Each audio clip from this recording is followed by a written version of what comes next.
two, because it's hard to tell exactly what's going on, but he just stops moving, stares at the audience. Obama's waving, grabs Biden's arm and gives him a little tug, and then Biden starts walking with him. Obama puts his hand on his back and seems to lead him off stage. Now, Democrats are freaking out saying, it never happened, you're lying, but there's video of it. I don't know how you deny this stuff. Here's the best part. Over the past couple of weeks, things have gotten really, really bad with Joe Biden. You had that video from the G7 where he's like wandering off for some reason. Karine Jean-Pierre claimed these were, quote, cheap fakes. I don't know what that means. And then deep fakes. These are real videos of Joe Biden. They are worrisome. So we'll talk about that. And I do have some fun news for you guys, because apparently a Canadian study, they mentioned that they're concerned about civil war. So we're going to talk about that plus a whole lot more. Before we get started, my friends, head over. Let me give me a quick second. Let's do this. Head over to castbrew.com and buy our coffee. We've got great coffee. We've got Ian's Graphene Dream. We got Alex Stein's Primetime Grind. And if you want to support the show, you can buy coffee from us because it's delicious coffee. Ian's Graphene Dream is new. Everyone's apparently raving about it, saying it's amazing. Low acidity coffee. We've sold 500 or so already, so it's really amazing. Thank you guys for your support. Head over also to timcast.com. Click Join Us, become a member to support our show directly and watch the members-only call-in show coming up at 10 p.m. tonight. So Monday through Thursday at 10 p.m., we do a members-only show where you as members get to call in. If you like the show and you want it to keep existing, you can do one or two things, one of each. You can share the show with all your friends. That really, really does help. Word of mouth is how podcasts get spread around. Or you can click Join Us, become a member, or both. Becoming a member supports the show directly. And then maybe one day, maybe today, you become a member, you ask a question, it gets upvoted, you end up on the show tonight with us, talking to us. So smash that like button, subscribe to this channel, share the show with everybody, as I mentioned. Joining us tonight to talk about this and so much more is Chris Rose. Thank you for letting me be on tonight, Tim. It's a pleasure to be here. Who are you? What do you do? I am a fourth-generation West Virginia coal miner who just won the Republican primary in West Virginia State Senate District 2. I am senator-elect. I am essentially running unopposed for the general election. And what makes my election unique is I went up against a two-term incumbent who was the Senate health chair. He had $1.2 million in campaign support for a state Senate job. It's only 60 days out of the year. And my team defeated him with $54,000 in a grassroots activist campaign. And it's been getting a lot of media buzz nationwide to show people that you can beat the establishment with good old grassroots campaigning. And that while you need a little bit of money to campaign, it's not always the guy with the most money wins. That's right. Glad to hear it, man. Thanks for hanging out. It's going to be a lot of fun. Joining us tonight also is Aidan Mattis. Hey, guys. I'm Aidan Mattis. I am the host and lead researcher for the Lore Lodge YouTube channel, where we talk about strange history, unsolved mysteries, and weird disappearances. That's cool. 2 guests, 1 show. I'm glad you guys both are here. I'm Hannah Claire Brimble. I'm a writer for SCNR.com, Scanner News. Follow them at Timcast News on the internet. Hi, Serge. Yo, here too. Let's get started, Tim. Here's the big news. First, we're going to start with this one just so you can get an update on what's happening since this weekend. Biden appears to freeze up and has to be led off stage by Obama at Megabucks LA fundraiser. Now, you name it. Democrat pundits are saying it never happened. It's a lie. My favorite was our good friend, the Krasensteins, where they posted this video where it shows Biden smiling and waving. And then it cuts to a wide shot as Biden freezes up for about 7 or 8 seconds. He freezes. But this wide shot they post, you can't see anything.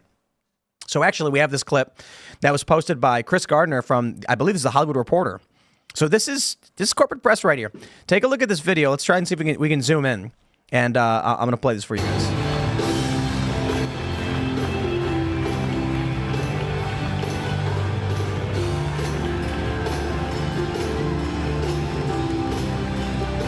There you can see he's just standing there, not moving.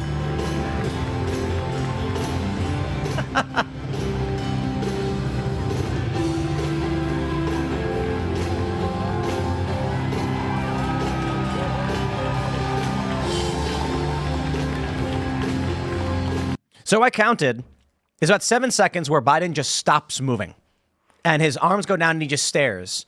And then Obama grabs his arm and gives him a little tug. And then Biden turns, starts walking. Then he puts his hand on his back. Now, I tell you this. If it was Joe Rogan, who was standing on stage and smiling and just staring off, and Dave Smith grabbed his arm, gave him a tug, and then Joe turned and was like, oh, and they walked off together, I wouldn't think anything of it. But Joe Biden's had in the past week so many of these videos coming out that the real issue is, this is how I described it earlier today. If your friend is walking, you're like, let's say you're walking to go get a slice of pizza, and he stumbles a little. He trips on his, stumbles. And you're like, whoa, are you all right? You don't think anything of it. 5 minutes later, he does it again. You're like, bro, are you something wrong? Then you start to notice that over the next couple of weeks, he seems to be tripping and stumbling a lot and having a hard time standing up. You might be like, hey, man, I think something's wrong. You've been having an issue. This is what we're seeing with Joe Biden. The reason why people are saying this looks bad for Joe is that it keeps happening over and over and over again. What do you guys think? Mountain out of molehill?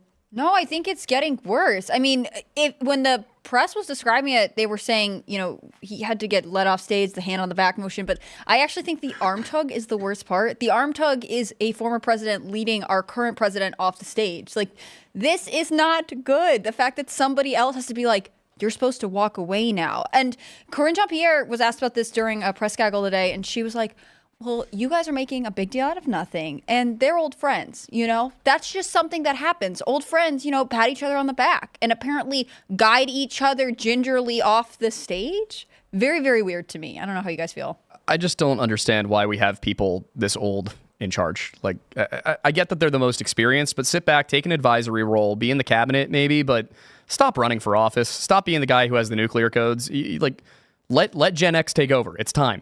I agree, and it's not even Gen X. I think millennials, too. Like, where are millennials in running for office? We're starting to see it. Good. They should have been running more. Way too much of Congress, the Senate, are a bunch of old people. But I will give the caveat, while I certainly would prefer a much younger candidate, that's why I like Vivek, for instance, you can't, look, Joe Biden's, what is he, 81? Yeah. And Trump is what, 77? Just turned 78. Just turned 78. His birthday was like last Friday, right? His birthday's Flag Day. But 78, I thought he just turned 77. So he's 78. Let me double check. Yeah, let's make sure. I honestly thought he was older. Yeah, I agree on the age thing. But come on, like, Trump is spry. You know what I mean? Like, man, 78 years old. And see, I'm not a big fan, right? And that's why when people bring up Biden's age, Trump says, no, there's no problem with how old he is. He's just a bad president. It's like, there is a problem with how old he is. And there's a problem with how old Trump is too. Yeah. But there's like the gap between Biden's gaffes.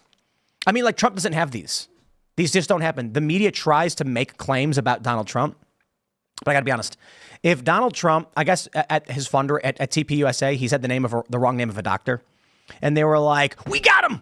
He said the wrong. I'm like, we mix up names all the time. Everyone does. You could be 15. You could be 35. You could be 27. You could be 81. People mix up names. I don't get mad at Joe Biden for accidentally calling John Smith Rick Smith or something. I think one time on the show, I was talking about Bill Barr, the former attorney general, and I said Bill Burr. I say that all the time. It's rough, man. It's one vowel, but it makes a huge difference. I'd take that. I'd have Bill Burr.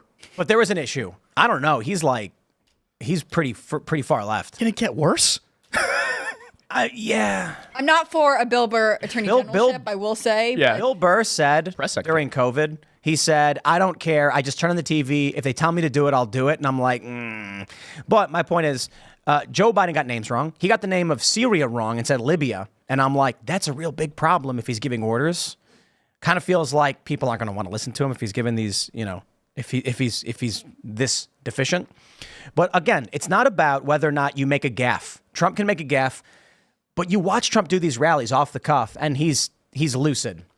You look at Joe Biden, and it's getting exponentially worse. Has Joe Biden ever done an hour-long interview? I mean, over the weekend at Turning Point, Trump spoke for an hour. He does hour-long, he did an hour-long interview with Dr. Phil. Like, he can speak for a long period of time. I feel like we never see that from Joe Biden. And even here, maybe they're trying to mimic podcasting with this, three-person panel, make him seem more casual or whatever. But it also, to me, comes across as, he can't actually be on stage for that long alone. He needs the break to be able to recover. He was on for 40 minutes. 40 minutes with two other people. Yeah, so probably didn't talk. Trump could talk for 40 minutes just to himself, I'm sure. Yeah, he probably does. It's a huge difference, And again, maybe this was a formatting choice to make him seem with it, cool, who knows? But it just really did not convey a sense of strength or leadership. Do you remember there was a video of, I think it's from the G7 summit. It's from an international meeting with, you've got Macron there, you've got Trudeau, whatever. And Trump, like, moves someone out of the way so he can be in a better spot for the photo. Like, maybe you don't like it, but he is not going to be led off stage by Obama. And I think that's telling of the mental state, even if they are similar in age. I don't know, man. It's the grains of sand in the heap. But you know what I think with this? Obama, they were supposed to leave the stage. And the only reason Obama stayed and waved is because Biden stopped. And he's thinking like, come on, we got to Can't leave before the president. Right. And so that's why he finally just grabbed his arm. I think the plan was you get up and now you walk off the stage. Biden wasn't doing it. He's lost. He's lost out of his mind. Yeah, and for the administration to say this is cheap fakes and we just need to be dismissive of this is a one-time thing. It's not. It's happened 3 or 4 times within a week. Normandy, the fundraiser. And so it's happened several times now. Wasn't it pretty, well, in the last couple of weeks, he was giving that press briefing and then he got asked a question as he was exiting the room and he like turned back. Just smiled kind of weirdly. That was when they asked if he was responsible for Trump going to prison. Yes. For Trump's guilty conviction, not prison. And then he just like this, and everyone's like, okay, this dude is either he's evil and he was turning and giving that smile like, yes, it's me, or his brain doesn't work and he's just like, and he doesn't know what's going on. It's not good. I mean, I think this is the leadership of our country right now. I mean, we're talking about a guy when you ask him, well, what do you think about the issue at the southern border? And his response is he likes vanilla ice cream. I mean, that's a huge problem. The cognitive decline of this president is on full display. I mean, 2020 was bad enough. I mean, his cognitive decline was already there. But I mean, in the last 4 years, it's got so much worse. And we have, like that of Biden with being led off the stage by Obama is the perfect analogy for what this administration has been. It's Obama's third term. Biden, the lights are off. Nobody's home. The people behind, let's face it, other people are running this administration. This guy doesn't know what world he lives in. And that's what the rest of the world sees. That's why we're not being taken seriously on a national stage. That's why, at the G7 summit, that's the other one I was thinking of. He wanders off the stage at G7. They're having this little photo up, and he's wandering off. And they were outside at a skydiving demonstration. Yeah, that's right. And he turns around and starts walking away when they're doing a photo shoot. And then what happens? The media runs out.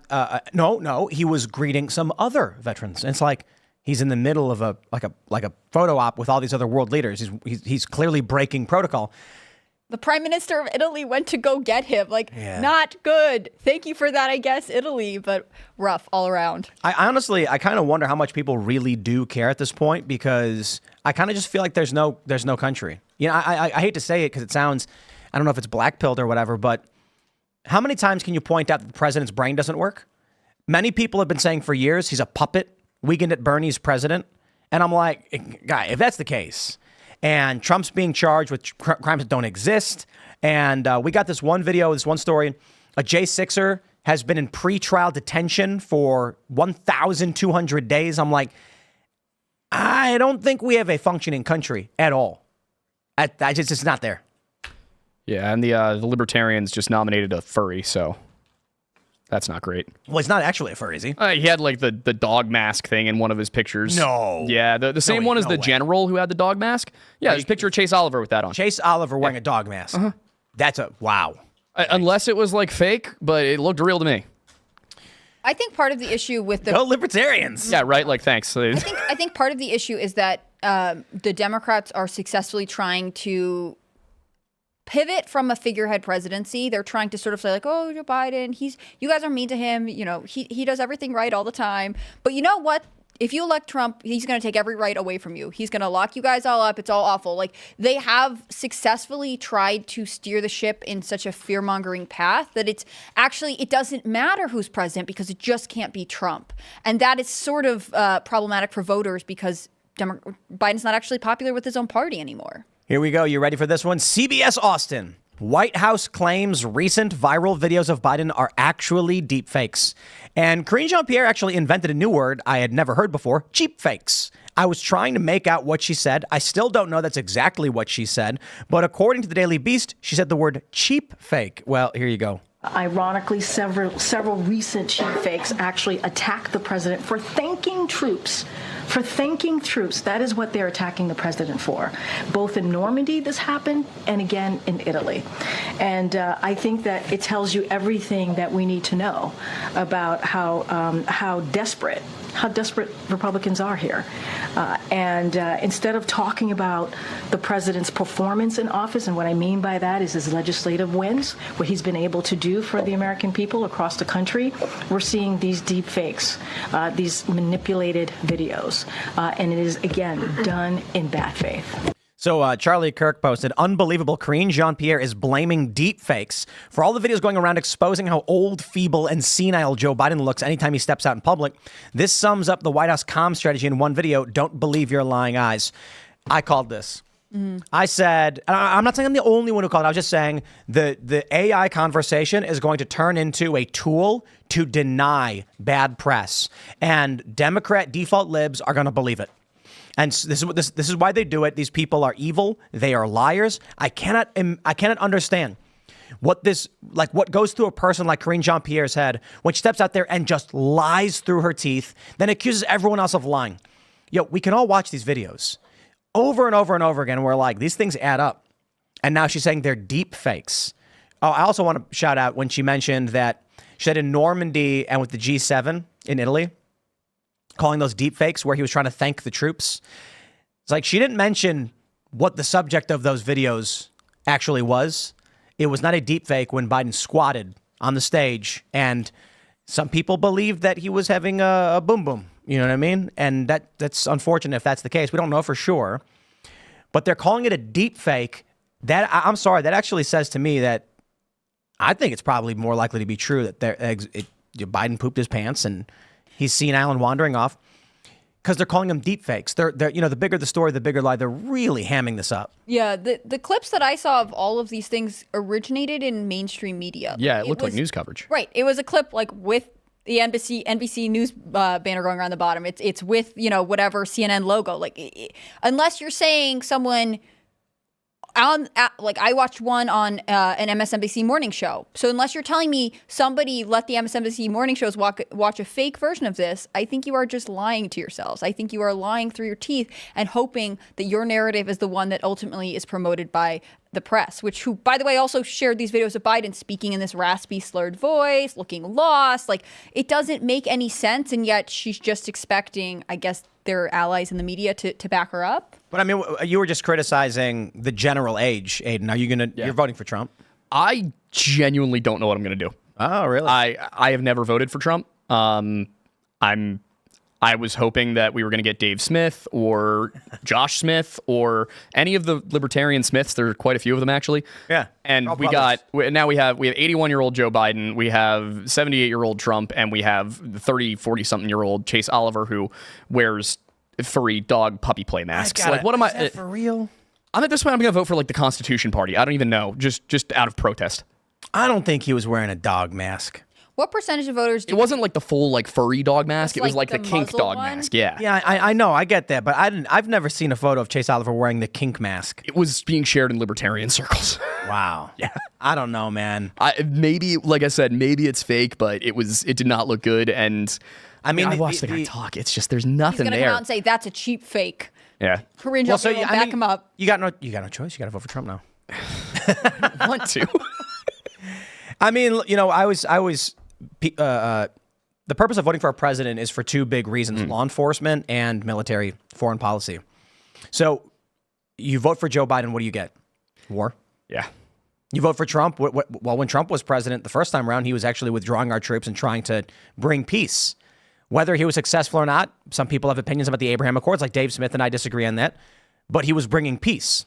Crossing the demilitarized zone into North Korea was one of the most significant moves made by a U.S. president in my lifetime, maybe even in history. I know there's no Korean War 200 years ago, but a president walking into enemy territory and shaking the hands with the enemy leader trying to get a peace agreement is massive. Mm-hmm. You vote for Joe Biden, you get war. To be fair, you vote for Chase Oliver. I do not believe Chase Oliver will start wars. Yeah, that's the difficulty. It's I really hate the optics on this guy, but I don't think he's going to do any foreign policy no-nos. His domestic policies, I like his economics. I don't necessarily like some of his social stuff. Oliver? Yeah. I don't even like his economic stuff. He's pro-vaccine mandate. Yeah, but that's not economic.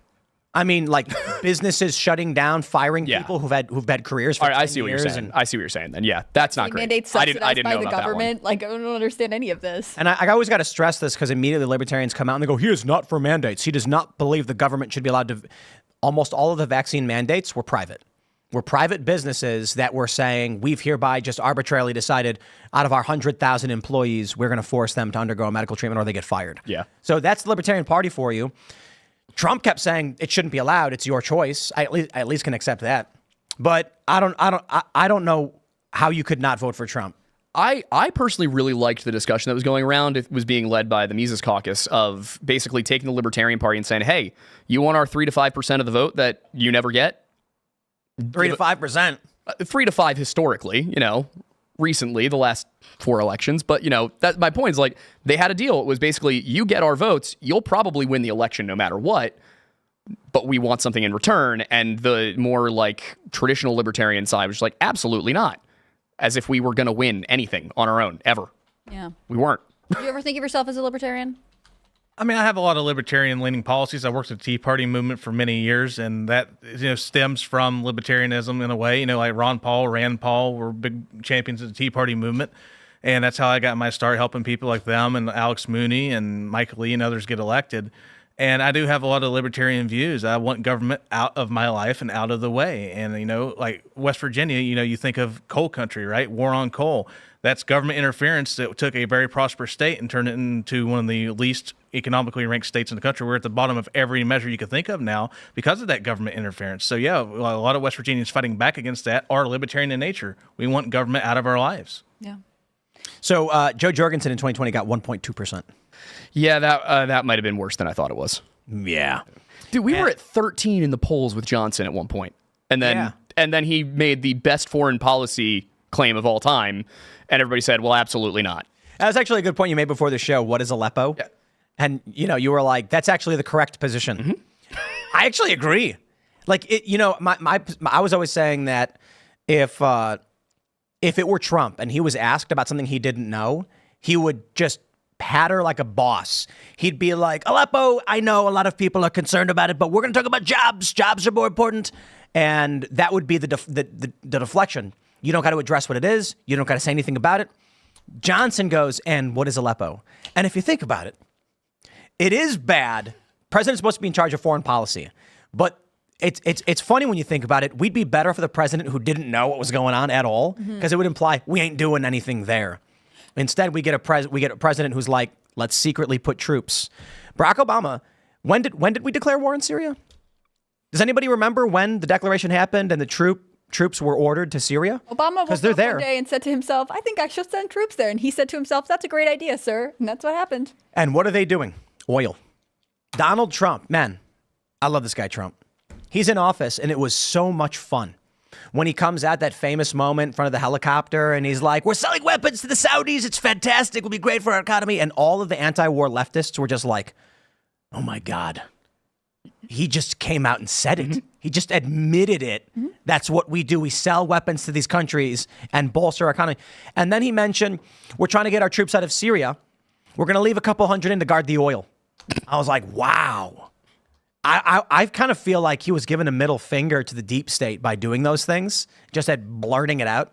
That's also how you know aliens aren't real, because that dude would have just told you.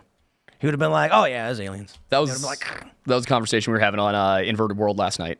Last night was about aliens and the whole, like, are they among us already thing. And it's just like, if they were, I feel like we would know it by now. It's just the You saw that illegal Harvard study? aliens, Yeah. you know? And I listen, I'm not against it. I like the idea. I mean, I'd have a Bigfoot series. Like, I don't necessarily believe in Bigfoot, but like, I'm open to it. But that was seeing that, like the way the government handled the alien thing was so different from how they've handled every actual disclosure of anything ever. They were like, oh yeah, everybody come on, media, everybody come here. We're gonna have a big hearing. We're gonna have a really big hearing and tell everybody everything. And I think with the government, considering how much closed door shit happens, like it's just not. It doesn't make sense. I can't get there. Harvard put out that study where they said maybe they're fairies. You saw that? Oh yeah. No joke. I'm being dead serious. A Harvard paper or whatever, I don't even call it a study, said that they believe that aliens could be fairies and elves. That's very open-minded of them. It's really it was accepting of a little too diversity, open-minded. You know, they're thinking outside the box. I love that creativity. I think they called them crypto-terrestrials at one point. Yeah. Yeah. I've heard that West Virginia has the most cryptics in the nation. Cryptic creatures. Cryptids. Yeah. Sorry, I'm fired. So you got Flatwoods Monster, you got Mothman, you got your Snallygaster. Yeah. Snallygaster. You got the oh man, I'm forgetting them. Don't you have Mothman? Sheep Squatch? I think so. I think that is West Mothman, Virginia. of course. That was And you're talking about Bigfoot. The Bigfoot Festival is actually coming up down in Sutton, West Virginia. So that's actually coming up. What's that? The Grafton Monster. Yeah. Oh, yeah. Anybody who plays Fallout 76 knows all about all the West Virginia cryptids because they're all in the game. But these are all actually based on actual monsters, which I have no idea why West Virginia has so many. But it has a lot. Can you answer this for us as a native? No, I'm not really sure, but this is just something you grow up with, these folklore stories, and it's just the older generations just love telling stories, and I guess I'm going to assume a lot of them are based off similar characters that just it's kind of like a thing you whisper in the ear and it spreads across the classroom when you're a kid, and it changes by the time it gets to the end. I think it's how a lot of these characters were created is from storytelling and stuff, and that's just, Treasured regional culture, I guess. You know what I think? I think it is. What I think it is that West Virginia is very mountainous. The reason it wasn't heavily settled, despite being East Coast, was because of the Appalachian Mountains, and so you don't get a lot of people there. It makes it easier for stories to emerge. So a guy, he's walking through the woods and he sees a gigantic sheep or a goat, and it bucks or something, and then he goes and tells his friends like, I swear it was standing on its legs and it was a sheep, and they're like Sasquatch, but a sheep, yeah, sheep squatch. And there's less people around, so it becomes a tall tale. Yeah. In big cities, everybody talks to each other, and it just goes on the internet, and then everybody just says, debunked, nothing happened, or someone tries to explain it away. You get more fun when you live out in the middle of nowhere. I wouldn't be surprised if it's also part of the Scotch-Irish heritage here, because a lot of that culture has sort of a mythical creature element, and especially the folklore telling.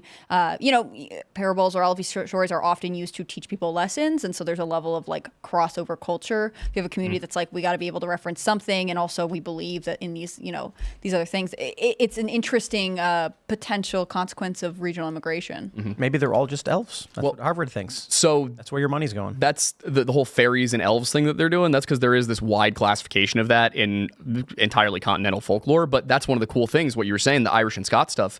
They brought all their fairies over, and because of the way their culture was set up with the clans and the tribes, they actually felt a close connection to a lot of the Native American tribes they ran into out here. So they would intermarry a lot, they would trade, and what happened in a lot of cases was you got these stories where you'd have the fairy stories from the Irish and the Scots, and then you'd have these stories of things like the Wendigo and the Tsul'kalu and stuff like that the Cherokee and the Algonquin had, and these things then morph and turn into even more things. And then as you get the communities going out, they come up with all sorts of different crazy stuff. See, this is the thing that I think is so important about regional culture in America. Like, you would need to be here, from here, and grow up with this to really be able to appreciate it. And if we just create this like homogenous online culture where everyone just moves from one big city to the other, like you will lose this stuff. No, he's absolutely right. Like Cherokee is a predominant part of West Virginia culture as well, because every one of us that are like, I'm sixth generation West Virginian. If you have been here that amount of time or longer, there's a chance you have Cherokee blood in you as well, as along with Scottish American or Irish or something like that. So to his point, he's spot on. Most people in West Virginia have at least one of those three in their ancestry. Let's jump to the other big news of the day from SCNR.com. And for the life of me, I don't understand why no one is talking about this. The Senate has released their summary of the National Defense Authorization Act, which would require women to register for the draft. This is big, okay? The House has already passed the National Defense Authorization Act. The Senate is now putting theirs forward, which includes requiring women to register for the draft. National Defense Authorization Act would require women to register for selective service. Rep. Roy responded to the news, writing, quote, "You can go straight to hell over my dead body." The U.S. Senate Armed Service Committee version of the NDAA for fiscal year 2025 would automatically register women for the draft. Heck, they don't even got to do it. They're forced to do it.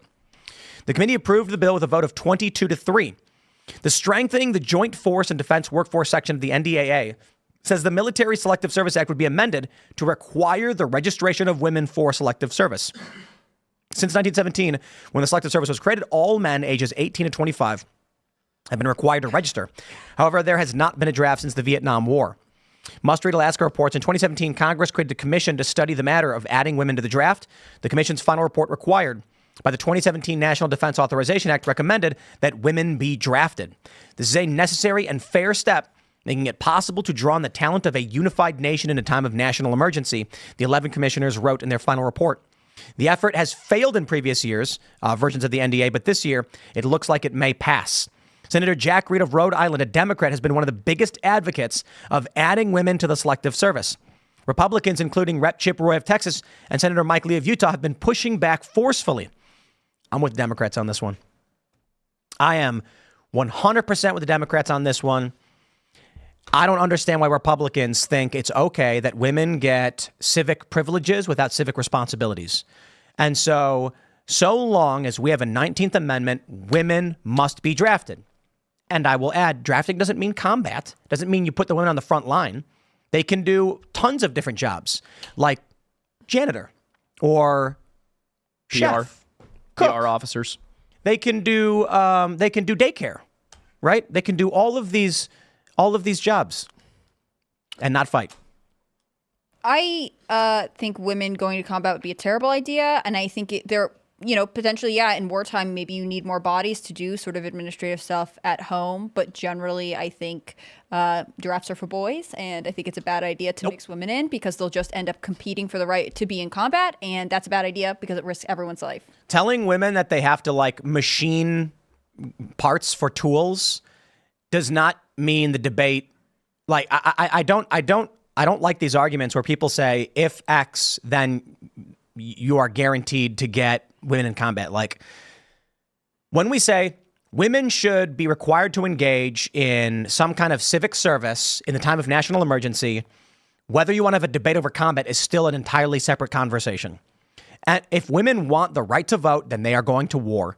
And that means making guns in factories. That means driving transport vehicles, transporting domestically, maybe delivering cargo. Men can go and fight, and women can drive trucks transporting weapons and munitions to military bases domestically. I'd be happy to do all of that, and I'd be happy to draft women to do it, but I don't think it should be the military because I don't think afterwards they should be able to qualify for the GI benefits. If you went to war, if you have seen combat, I think you should be treated differently than someone that we intentionally said, you have to do it, but you get to stay in a factory. That's a totally different thing. I'm happy to set up a civic service corps for women that they have to be drafted into, but I don't think that they should be in the military because, again, the military comes with benefits. There's also there was a lot of just inherent danger to women beyond what is dangerous to men in the military, the kinds of things that they have to deal with as threats. I mean, there's certain types of assault that men typically are not subject to. There are, the fact that people might go out of their way a little bit more to save a woman than a man. There's a number of reasons that this could be risky. I actually really like the idea of a civil service corps. Going back to Starship Troopers, everybody memes on the movie, but the book is serious. And I think that the idea of citizenship, and service is a good point.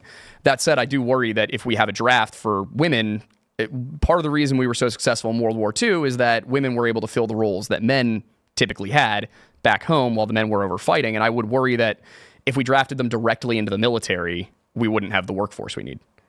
I'm going to give a shout out to Josie, the redhead libertarian, who said, here are the names of the sluts for war who want to conscript your daughters for World War III because they know your sons won't be enough to satisfy their bloodlusts. Wow. Tell us how you really feel, Josie. Nope, I'm still with Democrats on this one. I reject the notion that there are second-class citizens in this country. Men should not be forced to die for other people who don't have the same responsibilities. I reject it outright. Now, that being said, if you want to negotiate rights and privileges versus and how civic duty operates, then we can have that conversation. I reject Mazie Hirono and Kristen Gillibrand and Jean Shaheen, who I'm assuming is a woman. They have no right to vote for war if they're not subject to it. Mm-hmm. So my position is, so long as we have a 19th Amendment and we have female politicians who can vote on when I have to die, I say, so do they. Now, unfortunately, and let's be real, all of the members of Congress are too old to be drafted. So even the men are voting for young men to go and die for them. And I think that's wrong. And I love that back in the early 1900s, there was an attempted amendment that said, if you vote in favor of war, you volunteer for it automatically. I like that. That's what I want to see. I want to see this. How about we say this? Okay, no women for the draft. Compromise. No one for the draft. But any politician who votes for any kind of war provision has volunteered for it. Yeah. In ancient Rome, senators led armies. Hell, in the medieval period, bishops led armies. And these guys are sitting back in D.C. in a nice air-conditioned office while there's a bunch of guys my age and younger getting shot at in the Middle East in the desert. I like the idea of forcing them to go. When was the last time Congress voted on war, though? Like, that becomes, if you have that amendment, it's not that we shouldn't. I would be interested in it. But theoretically, they're all just going to be like, oh, okay, we'll never vote for war again. Obama, send us in. Don't say anything. Right. And that's why I'm saying right now, the funny thing is you have Republicans arguing. Oh, this is so annoying. When the suffrage movement happened, there was a massive movement against it because women did not want civic responsibility like fire brigade and military service. And so they said, no way, dude. And so the compromise was spineless, weak men decided to grant privileges to women and create and push men into a second-class citizen status where they have to fight and die for people who can vote for them to go fight and die. I don't care if you're a man or woman. I don't care if it's based on gender lines or any other lines. The idea that one group of people gets to vote for the other group to go fight and die, I think is wrong. And so whether it's the rich and the poor or men and women, I reject that. And this is the problem we've always had first in the country is that the poor people are used as cannon fodder. Rich people, if their kids got drafted, they would pay to get someone else to go do it. I don't like that as well. But to be fair, at least there's still like a free market thing going on. Some rich dude says, you go take my son's place, I'll give you a ton of money. And they could say no. And they should say yes because they want the money. So it sucks, but it's not as coercive. You're offering someone something in exchange. With this and women's suffrage, they basically said, all women can now vote to go send men to die on their behalf. Okay, now hold on. Men used to choose to go fight wars on behalf of the women they cared about, their children, their families. Now you've got crackpot, psychopath, just sociopath individuals in Congress, and men and women alike, voting to send people to go die for what? Ukraine? For war, for oil in Syria? So what's pissing me off right now is Republicans being like, we will not allow our daughters to be drafted, but they will get all of the rights, they will get all of the privileges, and they have no responsibility. Except taxes, I guess. I'm like, nah. Like, you want equality, you get equality. Right now, it's going to be really weird, too, because a bunch of, like, Gen Z women are probably going to be on the Republican side on this one. Yeah. Well, you see all the memes that come up where it's like, women required to be in draft and women and it's like feminists and they're all making sandwiches or whatever. Like, I don't think women always think through the things that they're asking for in terms of legislation. I think that this idea that they already have the option to go into the military. They already have the option to try and be a part of civil service. Mostly what's happening is they're saying, well, we want to be allowed to, but we don't actually feel any obligation to contribute to these communities. There was a poll done a couple of years ago in 2021 that found the majority of Democrats and 18 to 39-year-olds were in favor of women being drafted. So this may be a hot take, but I just don't think there should be any draft at all. Ever, unless it's like we're being attacked. I'm sorry, but if we need to go over there, we never need to go over there. We can stay here. That is an option. We have the greatest Air Force in the world. We also have the second greatest Air Force in the world. It's in our Navy. We don't need to go anywhere. We can stay here. We do not need a draft. We have an all-volunteer army. If we have that, I don't see any reason to have a draft. If we get attacked, if Russia or China come here, sure. But that's why we need a draft. So the issue of whether we need a draft is unrelated to the fact that we have corrupt government officials that would exploit a draft to go send people to die so that they could, build more weapons and secure oil so they can expand their businesses or something like that. We should be focusing on securing our borders, bringing jobs back here, having strong community, building families. Instead, you get the Democrats, and it's really obvious why they want to draft women. World War III is a coming, baby. Ukraine is spiraling out of control. Russia seems to be winning. Now Russia's offering up a ceasefire because they've secured the Donbass. And then you've got the Red Sea is lighting up. Iran is on the verge of lighting up. China and Taiwan. And the Democrats have plans to go to war. Trump and the MAGA Republicans, the populist right wing, don't want to go to war. So they're like, we don't need this. We don't.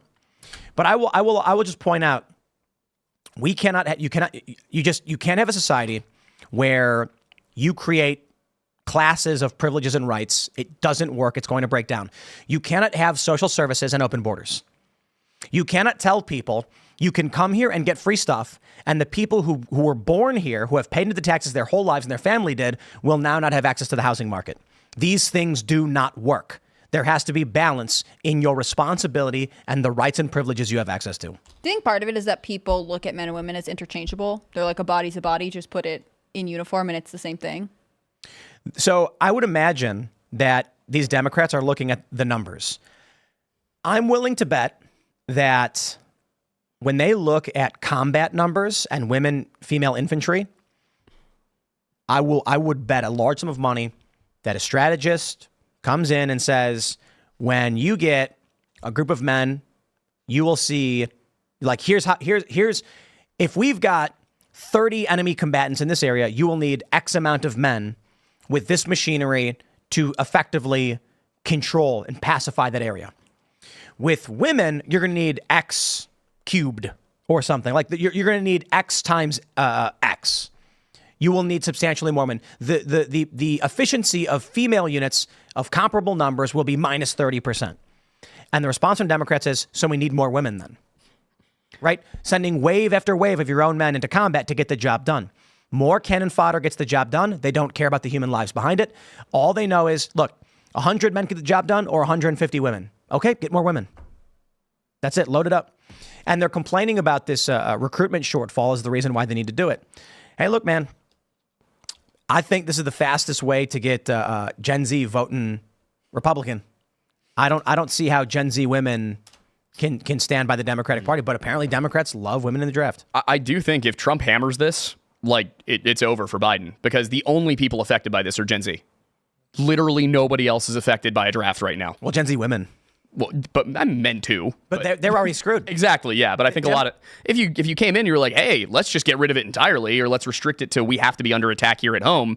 I think you'd get all the Gen Z men too, because Gen Z male feminists being like, but I'm fighting for your right to be drafted. Come on, this is for you. That's gonna be Harry Sisson. All over Harry and Chris. They're going to be like, no, you guys don't understand. It's going to be great. You're going to get all sorts of like college benefits and stuff. And they're going to die. And they're going to be like, you're going to learn how to use guns, which we want to ban. It's like, okay. Yeah, you get college benefits by force. I would love to see both of those two drafted. That would be very funny. Harry is 21. Yeah. He's first in line. I mean, he's not literally, I think they go like 18-year-olds first, but he's like right up there. And, you know, look, if Trump wins right now, Harry's good. Mm-hmm. If Harry is successful and Biden wins, I mean, it's, what is it, 18 to 26, I think? 25. Are you sure it's 25? That's what it said on the I know, I think that might be wrong. It's 26 now. Damn it, I'm in the range. Right. And so that means if Biden wins another term and war really does break out and the draft's coming, oh, Harry's on the front line. And I mean it. Now, he'll get protection. He'll get special protection. But they will absolutely force him onto the front lines. No question. It's going to be, I described it like Edge of Tomorrow with Tom Cruise. He's going to be like, but I'm just like a social media influencer guy. And they're going to be like, yep, and we need you to sell this. Mm-hmm. We need young people to not flee to other countries, to not dress up like women. Well, that doesn't work anymore. Now they're saying if you are a trans woman, you are still male and you are still required to be signed up for the draft. Interesting. Yeah, and it's funny. And they said if you are a female who is transgender and you are a trans man, you are still ineligible for the draft. Interesting. Yeah, Miller doesn't care. They're just like, dude, if you're a dude, you're in. We don't care what you think you are. Is there any person born female who transitions to being male who is lobbying to be in the draft? I would love to see that. There probably are a few of them. It's all Democrats that are supporting women in the draft. Well, women have to support women, into the draft. There are a bunch of trans men who are in the military. Like, it happens. And the military actually offers, I'm pretty sure, like, this was a big controversy. Cover a ton of right. Gender transition stuff. So they're all about it. I don't know, man. Look, we got this fractured, fragmented society. I can't call it a country anymore. So I don't even know what's going on. I know if it comes to it, I'm joining the Air Force.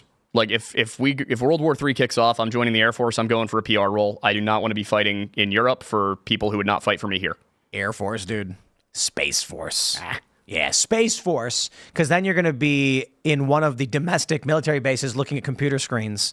Granted. Just hang out in Colorado. Granted, for the Air Force, a lot of the drone operators, it's all remote anyway, so. It's the cushiest basic training. It's the cushiest salaries. I'll take it. How old are you? I'm 26. Ah, you're fine. Yeah, if it comes in the next 6 months, I'm screwed. That's right. Someone told me You the better other- just cross your fingers. Trump wins. Yeah, you're making this a hard bargain for me. if this Now I'm passes- voting for my life. If this passes, I'm telling you right now, the next president's going to matter even more so with Russia and Cuba again. With everything that's been destabilized around the world with the weak leadership in this Oval Office and actually part of the uniparty that's warmongers to begin with, this is going to matter to women of military age at that point. This is going to matter to women who want to get married, want to settle down, become a mother, who are now potentially going to have that ripped away from them from a uniparty who wants to go to war for profit. And this is going to be a huge red wave for Trump in November to undo this. This is exactly what's going to happen. That's my prediction. If this passes, Trump wins by, instead of winning, he'll win the popular vote.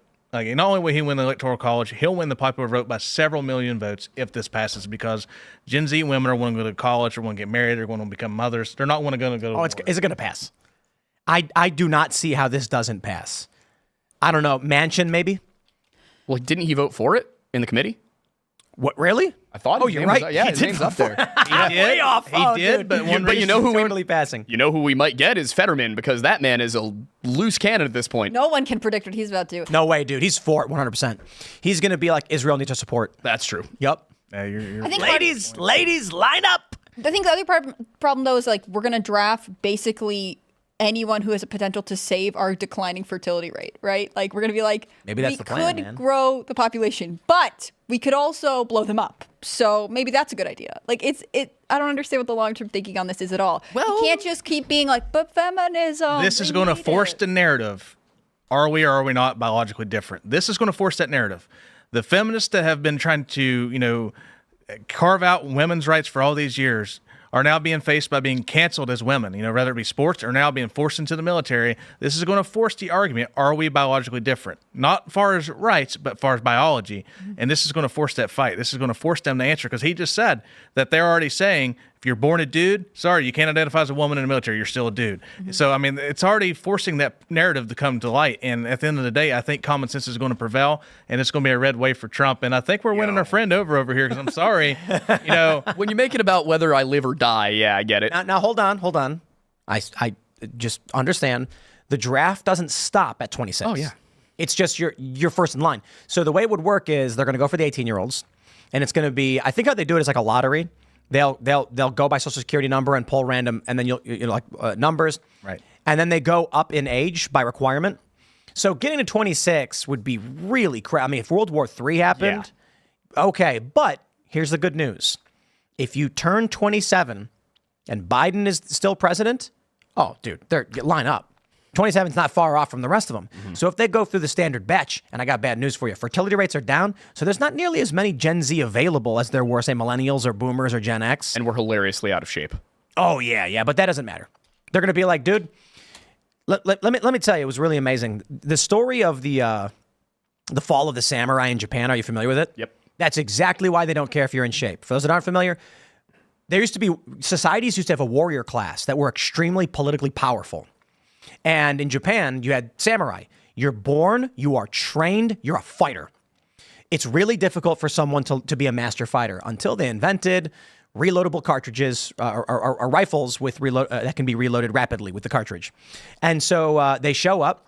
Western groups come to East Asia and say, who cares about these guys? I can give you this. And they're like, what does it do? You can literally give it to a farmer, and they can point it, click, and you win the war. All of a sudden, samurai started losing all of their political power. So Gen Z, they make all these jokes on TikTok. They're like, we are so incapable of doing this. We're out of shape. We're lazy. We hate America. Oh, they don't care. It's like the gulag for you, solitary confinement, or point this over there. I think the main reason they don't want to use the draft, though, Vietnam proved a disaster. The stories of like young men landing on the shores and firing into the air instead of at the enemy because they didn't know what they were just soft. They were cookie dough. They couldn't handle it. Some people went there and they were a little like too far. And then there were a lot of good dudes who knew what they were doing and wanted to be there. That's why they need voluntary service. There's an interesting thing about coercing someone to make the choice still puts in their mind they've made this choice. So, but you got to do it in the right way. Forcing someone to the draft and saying you have no choice makes them hate where they are, causes panic. So what the U.S. government likes to do is using the Federal Reserve, controlling interest rates to spike the economy if they need to increase troop levels. So when the economy gets bad, young people join up because they need money and they're desperate. That's usually how they do it. It's not working so much these days because I don't think we have a country. I think it's completely shattered. Government's gone rogue in every imaginable way. The president is crapping his pants on stage, I think. And I don't know.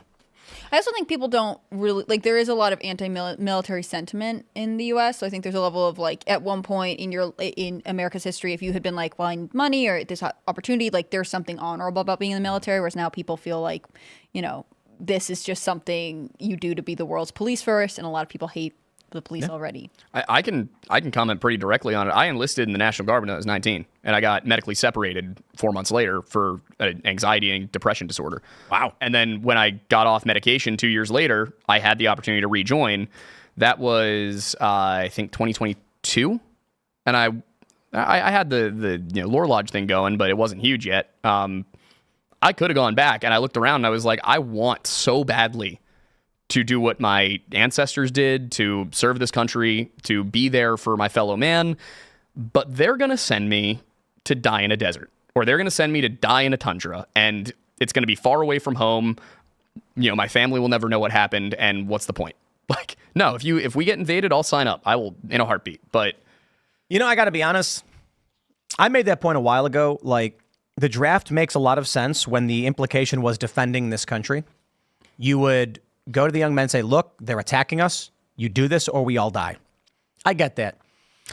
I don't know if I agree right now with defending some of these crackpot far left places that abuse kids and have brought in non-citizens and are releasing criminals. It's like, if New York got invaded, I'd be like, wow, that sucks.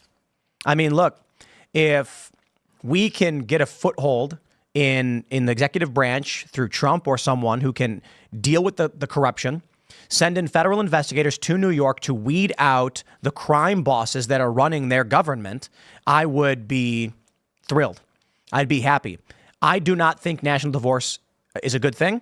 I do not think that peaceful national divorce is possible. So we must avoid that in every way imaginable and resist. And there are tons of people advocating for it. And I'm like, that ends in civil war. So I'm curious what you guys think about this, because this is an idea I've been puttering around with for like 10 years.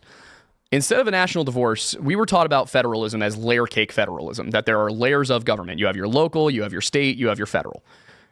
What I was wondering is, what do you guys think about the idea of adding another layer, taking regions that are culturally similar to one another, like the Appalachians, go from Pennsylvania on down to maybe Tennessee, and then you could also do Cascadia, you could do the Rockies states, and these groups of people who are culturally rather similar would be able to have the laws that make sense for their cultural groups, and then the federal government would just be responsible for like the interstate, war, and diplomacy. More government then, right? Yeah, the problem is... But diffuse government. But the problem is people in Oregon are at odds with themselves. Yeah, let them switch to Idaho. Well, yeah, I agree. Let the states redraw their lines. It's not like we're a country. We're not a bunch of different countries. We're one country. We can make it work. I think the political divisions have reached critical mass. I don't see a reality where you can go to someone who's clearly like, look, man, we have probably 70 videos of Biden. His brain is broken. The things he has said and escalated throughout the years, getting worse and worse and worse. And there are people who will pretend like it's not happening. You can't work in a factory together, let alone vote functionally. You've got someone who's going to be staring at a wall collapse or a fire raging. You're in a warehouse, big old fire bursts, and you say, "I got to get the fire. Help me get the fire extinguisher. I need your help." And they're going to go, "There's no fire." And you're going to be like, "Dude, there is a massive fire. We can put it out right now." No, there isn't. I will never agree with you no matter what. And then you're like, "Okay, I'm leaving. I need to get out of this building because they will not help me." Yeah. I think divisions are really serious. And I like your idea of regional allianceship on some level. I think regional management and culture, like culturally more homogenous coalitions would be good. I just think that at this point, rather than adding a layer of government, why don't we see that within our elected leaders that we have already? Like, what kind of partnerships do you see between regions right now? Because it's potentially they could sort of make this happen on their own. You could have coalitions in the House. You could have governors who have a specific regional conference they attend. Like, they could do this. They just opt not to right now. The idea in my mind is that it would hopefully defeat the two-party system. That you would get to a point where, because Republicans in, let's say the Republic of Appalachia, because those Republicans aren't going to have the same priorities as Republicans in the Midwest, it's not the Republican Party is going to have a much more difficult time because you've made everything a lot more personal, a lot more local. For example, you guys have coal, right? A lot of coal. We have a lot of coal. We have a lot of oil, a lot of shale. We also have railroads. Who is we? Pennsylvania. Okay. Sorry, I should have said that. You're in West Virginia. You guys have a whole bunch of industries that work for you. Same thing goes down the entire country. Every state tends to have something that, works for them. A lot of the Appalachian states, it's the energy industry. It's oil, it's coal, it's shale. Those are the things that matter to us, but Pennsylvania can't make any movement on fracking, on transitioning to fourth generation nuclear, on fixing our rail system, which is the most robust in the country. If we could just modernize it, we can't do any of that because the government's like, sorry, people in California decided you can't frack. Right, I agree. This is the problem with globalization. The idea that a singular entity can rule over every region uniformly doesn't make sense. California gets a disproportionate amount of votes because of illegal immigrants in the first place, but then they get extra congressional seats. They've lost one in this past census. Then they say, the people of California don't like nuclear energy, so Nebraska can't have it. And it's like, why is New York, Illinois, and California, and Oregon, I guess, and Washington voting that large, sparsely populated states can't have a nuclear reactor? I mean, I'm not saying they literally can't. I'm just saying that's the general idea. If you're in Wyoming, the population there is like 500-something thousand. They barely have a congressional seat as it is.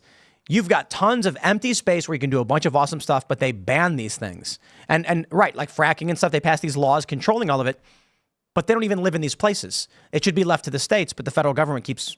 Yeah, this is the problem with large federal government. And with fracking specifically, like, that's such a local problem. Like, if a community says, all right, we're going to take the risk, we're going to try and make sure we have all the safety in place, and we want to frack here, there is no reason that people in shale country PA need to listen to what people in Los Angeles think about that. The people in Los Angeles will never be affected by somebody fracking in Carbon County, Pennsylvania. It will never happen. So why do they care? I think, I was thinking about it. Pennsylvania, you guys got cheesesteak. Do they got cheesesteak in Western PA? The sandwiches change a little bit. Permanis is kind of they got a different format over West Virginia has deep fried dandelions. What? Yeah, that's true. Yeah, I'll try it. It's pretty good. Is it good? Is it particularly? I know it exists. It's like an old Appalachian recipe. I've never seen it. How common is it? You won't see it in any of the retail restaurants like a Permanis, but some of your mom and pops, you get some of these smaller towns, it's actually quite common. It's pretty good. Yeah. So popular. Just like dough on a dandelion fried? Yep.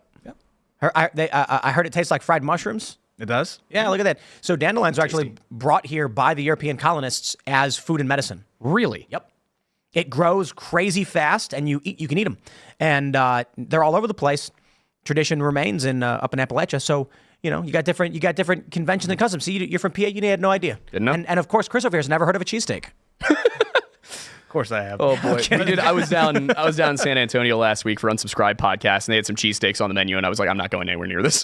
That's how I feel about pizza outside of the Northeast. Yeah, I don't any outside of 50 miles of Pennsylvania, unless it's like the person running it grew up in South Philly.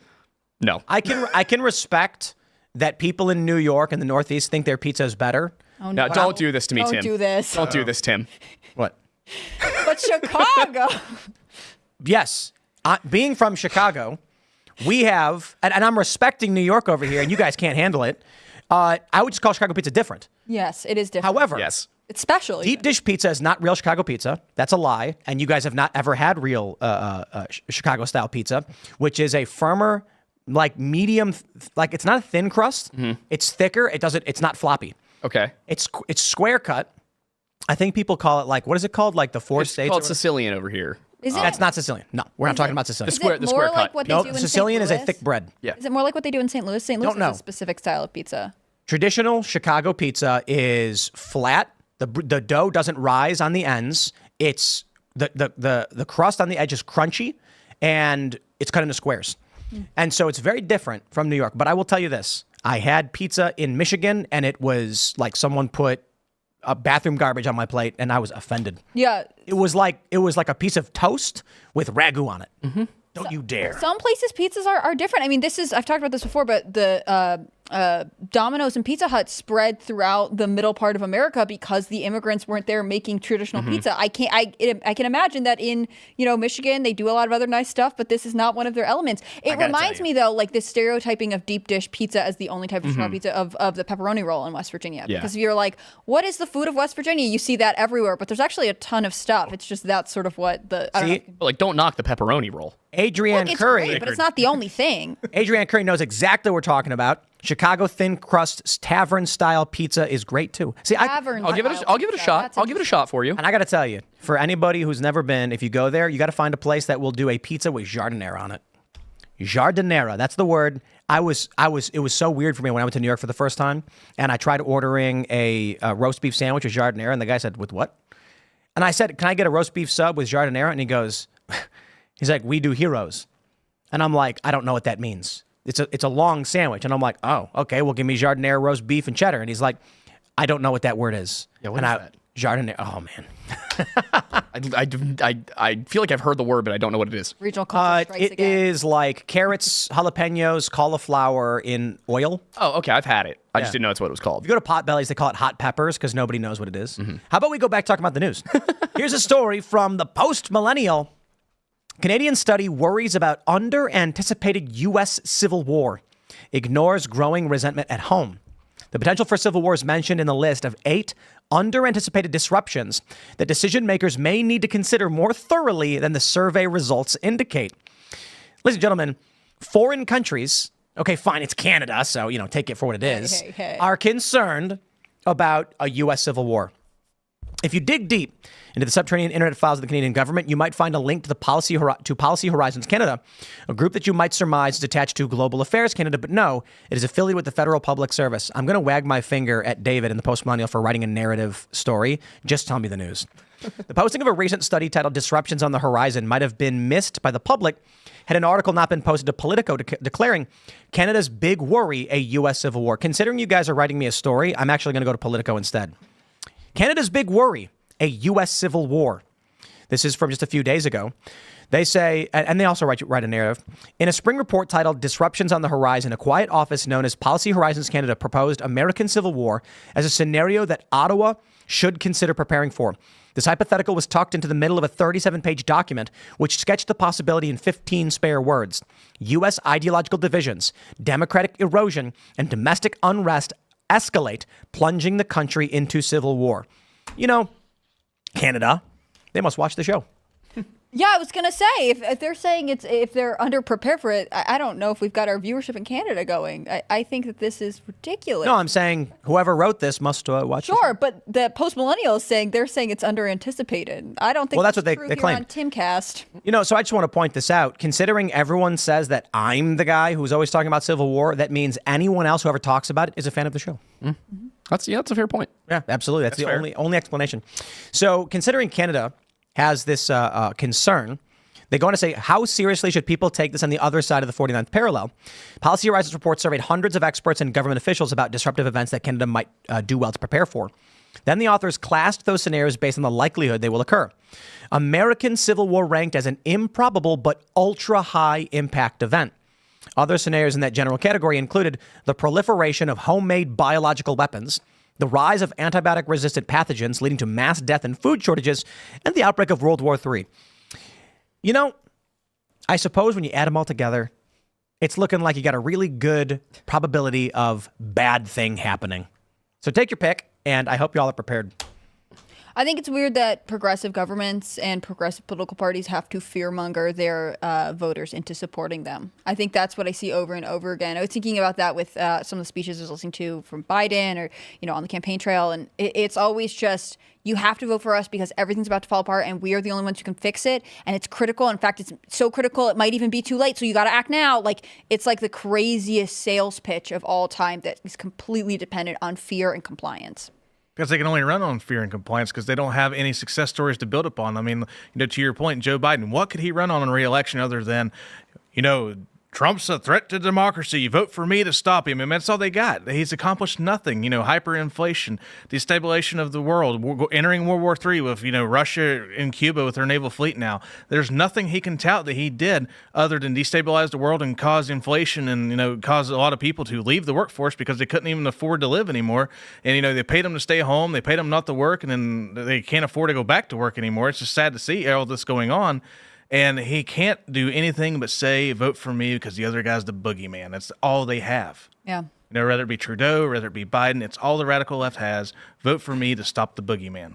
Yeah. It makes you wonder when Trump is no longer eligible to run for office, like if he serves a term and runs out of terms, what will they talk about? Where's the off-ramp? That's what, Phil often says. Phil Labonte, he says, where's the off-ramp? All that remains? Of all that remains. Where's the off-ramp? With the ideological divisions happening in this country, with this election bubbling up, they're trying to put Trump in prison. Trump may very well end up in prison in only a matter of weeks. Where's the off-ramp? How does this country not devolve into, at the very least, starting off with collapse of the federal government? I mean, if it did collapse, we could just go back to state governments, I guess. I see that here. If something were to happen, I would imagine that the likeliest scenario, come November, dispute over the election. Both sides claiming they won. Happened in 2020. Both sides claim they won, and neither side will be willing to accept at any degree. I don't think people understand how wild 2020 was. I think the average person just ignored it. They watched the news, and they heard Trump claiming he won, and they said, I don't know what's going on. Biden won. But what they didn't see was, say, like Texas v. Pennsylvania. I believe it was 48 states involved in a lawsuit to the Supreme Court over unconstitutional actions taken by Pennsylvania and several other states that went for Joe Biden. Notably, that they changed their election rules outside of the legislative body, which violates the Constitution as to how elections are held. The Supreme Court refused to acknowledge it. And what did we get? Well, I don't know. Trump supporters on January 6th. I don't think it was the apocalypse. It was a riot. These people didn't actually plan for anything beyond walking in a building. And I don't think they even planned. I don't think they planned for walking in a building at all. Seems like most of them didn't. Yeah, they walked in a building and walked out. Nothing happened. Politicians got scared. It was bad. There's a lot of damage. I don't like any of it. I don't see this time around a de-escalation. If something were to happen, the federal government already, we know that this guy from the DOJ goes and joins the local DA's office in New York and prosecutes Trump and is now trying to put him in prison. I don't think people are going to tolerate this. If we get a fracturing of confidence in the federal government to a certain degree where, let's say Texas files a lawsuit again this time, which seems very likely. The Supreme Court refuses to hear it. So then Texas says, we will not do this a second time. These are clear violations of the U.S. Constitution. And if the Constitution is not being upheld by the Supreme Court, then it is void. I don't know how, if they get to that point immediately, I think it could take months where they're petitioning and saying, how many times do we have to demand that the rules are actually upheld that we agreed upon? And if you will not agree to these rules, you are telling me that you avoided the Constitution.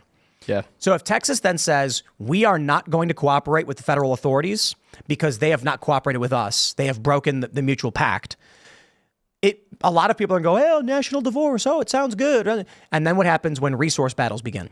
Then what happens when one state needs access to another state's, or there's a shared body of water or river? Then you start getting disruptions. If that happens, any kind of national divorce scenario results in a civil war in the long run. Not immediately, but in the long run. Yeah. I don't see a reasonable probability that, let's say Donald Trump wins. And Democrats just go, well, shucks, you got us, Trump. It was a good run. We tried our hardest, but we hereby accept the results. Never going to happen. Mm-hmm. They didn't do that in 2016. They ain't going to do it now. The inverse is true. Joe Biden wins. Ain't going to see Trump supporters saying, you win. So I don't know exactly what happens, but I don't think that Canada is wrong. And I do think when they say it's an improbable event, it's because too many people are scared to suggest things that seem dramatic. But I don't see an off-ramp. Well, I mean, you're completely right looking at the series of events and suggesting that, it's not going to happen immediately, because that's what happened with the revolution. That's what happened with the Civil War. I do have to say, if whatever the next president is, or the one after that is, if the Civil War happens in the next 8 years, I'm going to be so mad that a Pennsylvanian president was responsible for both of them. But like, I look back at the American Revolution and the Civil War and what led to them, and it wasn't Bunker Hill, it wasn't Lexington and Concord, it wasn't Fort Sumter. It was a decade of the people of America, of the colonies, saying, "Hey guys, can we rule ourselves? Is that an option? Can we do that? We have all these problems. You guys are levying taxes on us. We didn't ask you to come fight the French here. That wasn't our idea. And now you're demanding we pay for your war. What's going on? And also, you promised us land west of the Appalachians. What happened to that?" And so Americans went, "I'm done. If you're not going to listen, I'm done." That's actually slightly incorrect. What happened was a year of the regulars massacring, killing Americans. Then they said, okay, well, they've been killing us for a year. I think we should probably tell them to screw off. Very important point I bring up 50 billion times for everybody who's ever watched the show. You've heard it already. The Declaration of Independence was signed 1 year and 1 month after the war already started. Mm-hmm. Founding fathers weren't stacking bodies because they were mad. They were resisting every step of the way, turning this into an independent, actually signing a Declaration of Independence. It was only after the Crown was steadfast in sending troops to kill Americans, and the Americans were writing letters, that finally the Founding Fathers got together and said, guys, this is not going to end. We have no choice. They had blockaded Boston. New York didn't sign the Declaration of Independence because it was so controlled by the British. Yep. The funny thing, too, is depending on what you read, there's interesting stories about how some of the Founding Fathers, it was contested. They even had the right to represent the states that they had come from and voted for independence or signing the Declaration of Independence. People were like, you don't speak for us. There were a lot of loyalists. There was a Declaration of Dependence. People don't know this. No joke. A group of loyalists wrote a letter saying dude, legit, we do not want to do this. We like the Crown. Where we are now, it's, 10 years? Coming off of 2008 with the financial crisis and the outrage over the big banks, the Federal Reserve, this corrupt, broken system, the mass printing of money and foreign war without declaration. The 2000s were bad. We're going on 2 decades of mass general grievance that has gone unanswered. Occupy Wall Street was protesting because of Obama. No answer. Well, maybe there was, Donald Trump. Occupy Wall Street, end of 2011 into 2012. Obama's president, and he ends up winning. People were still upset. Things did not change. The protests continued. Wars expanded. And then you get a Donald Trump with 9 million Obama voters switching to the Republican Party. They destroyed Donald Trump. They cemented his feet and threw him in the ocean. They weighed him down so he could not do his job. They accused him of being a traitor to this country. They said he was a Russian spy. All of it fabricated. Then in 2020, Biden wins. However you want to describe how he won, I'm saying he won. He's in the White House. Call it whatever you want. You can say Trump convinced more people. You can say whatever you want, but Biden ended up in the White House. People have tolerated it so far. I am very concerned, and I agree with the Canadians here. And I think the mistake they make, too, they always do this, more than a literal concern about an 1861-style war between the states. Who said anything about a war between states? That doesn't make any sense. What likely is going to happen is the federal government collapses. It'll exist. They'll assert authority, and nobody will listen. States Texas doesn't need to go to war with, California or Oregon. They're going to say, I don't care about you. Local, regional areas might get into conflicts, though. I think you'd see rural versus city more than state versus state, if anything. I agree, but I do think the cities would be occupied in 2 seconds. Yeah. Oh, yeah, definitely. No question. The cities would probably fall apart, actually. The first thing that would likely happen is rural areas would cease major deliveries to strong urban areas. Like New York is screwed. It would take nothing. It would just be a few blockades of the interstate by rural populations, and New York would starve.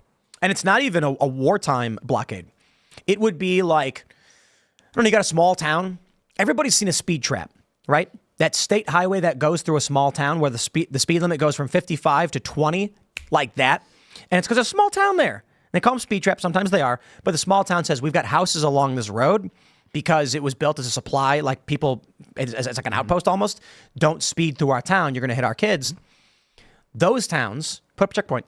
A single county sheriff could slow down deliveries to New York City. A single county sheriff puts up a checkpoint in his county in a small town.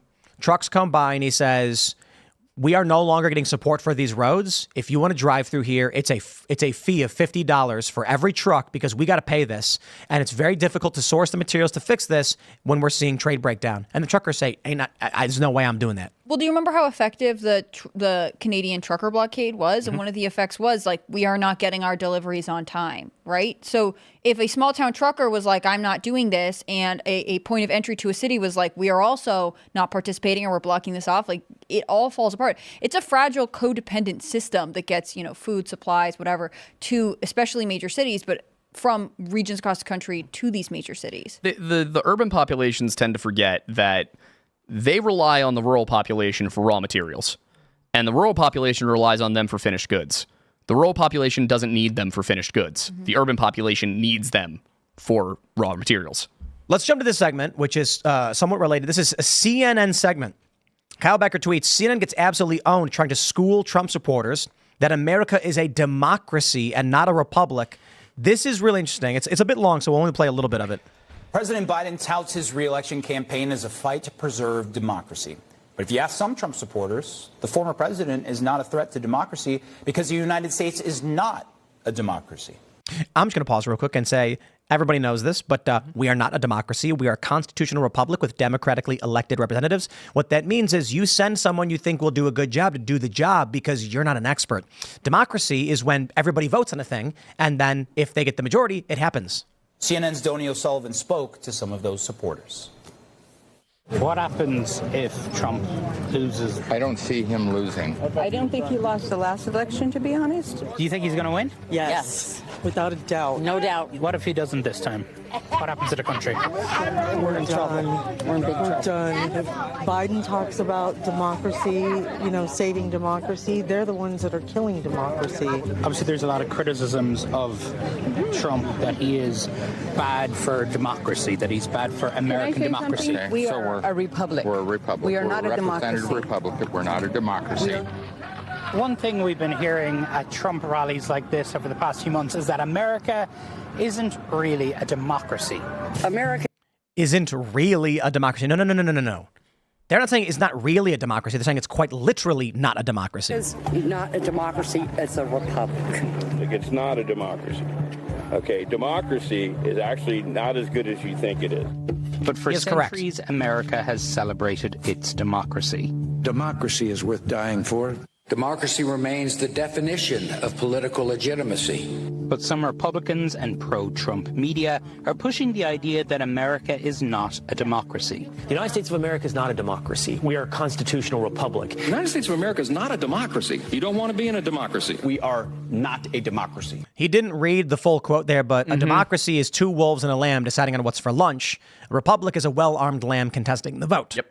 We are a republic. Is America a democracy? America is a democracy. It was founded as a democracy. I've heard a lot of conspiracy theories. I hear a lot of things out on the road. Does he come from the democracy of Ireland? And to the republic for which it stands, one nation, and if we want to go back to the roots of the country, one nation indivisible with liberty and justice for all. We added the under God later. Yeah. But to hear Americans, people who would describe themselves as patriots, say that America is not a democracy, that stopped me in my tracks.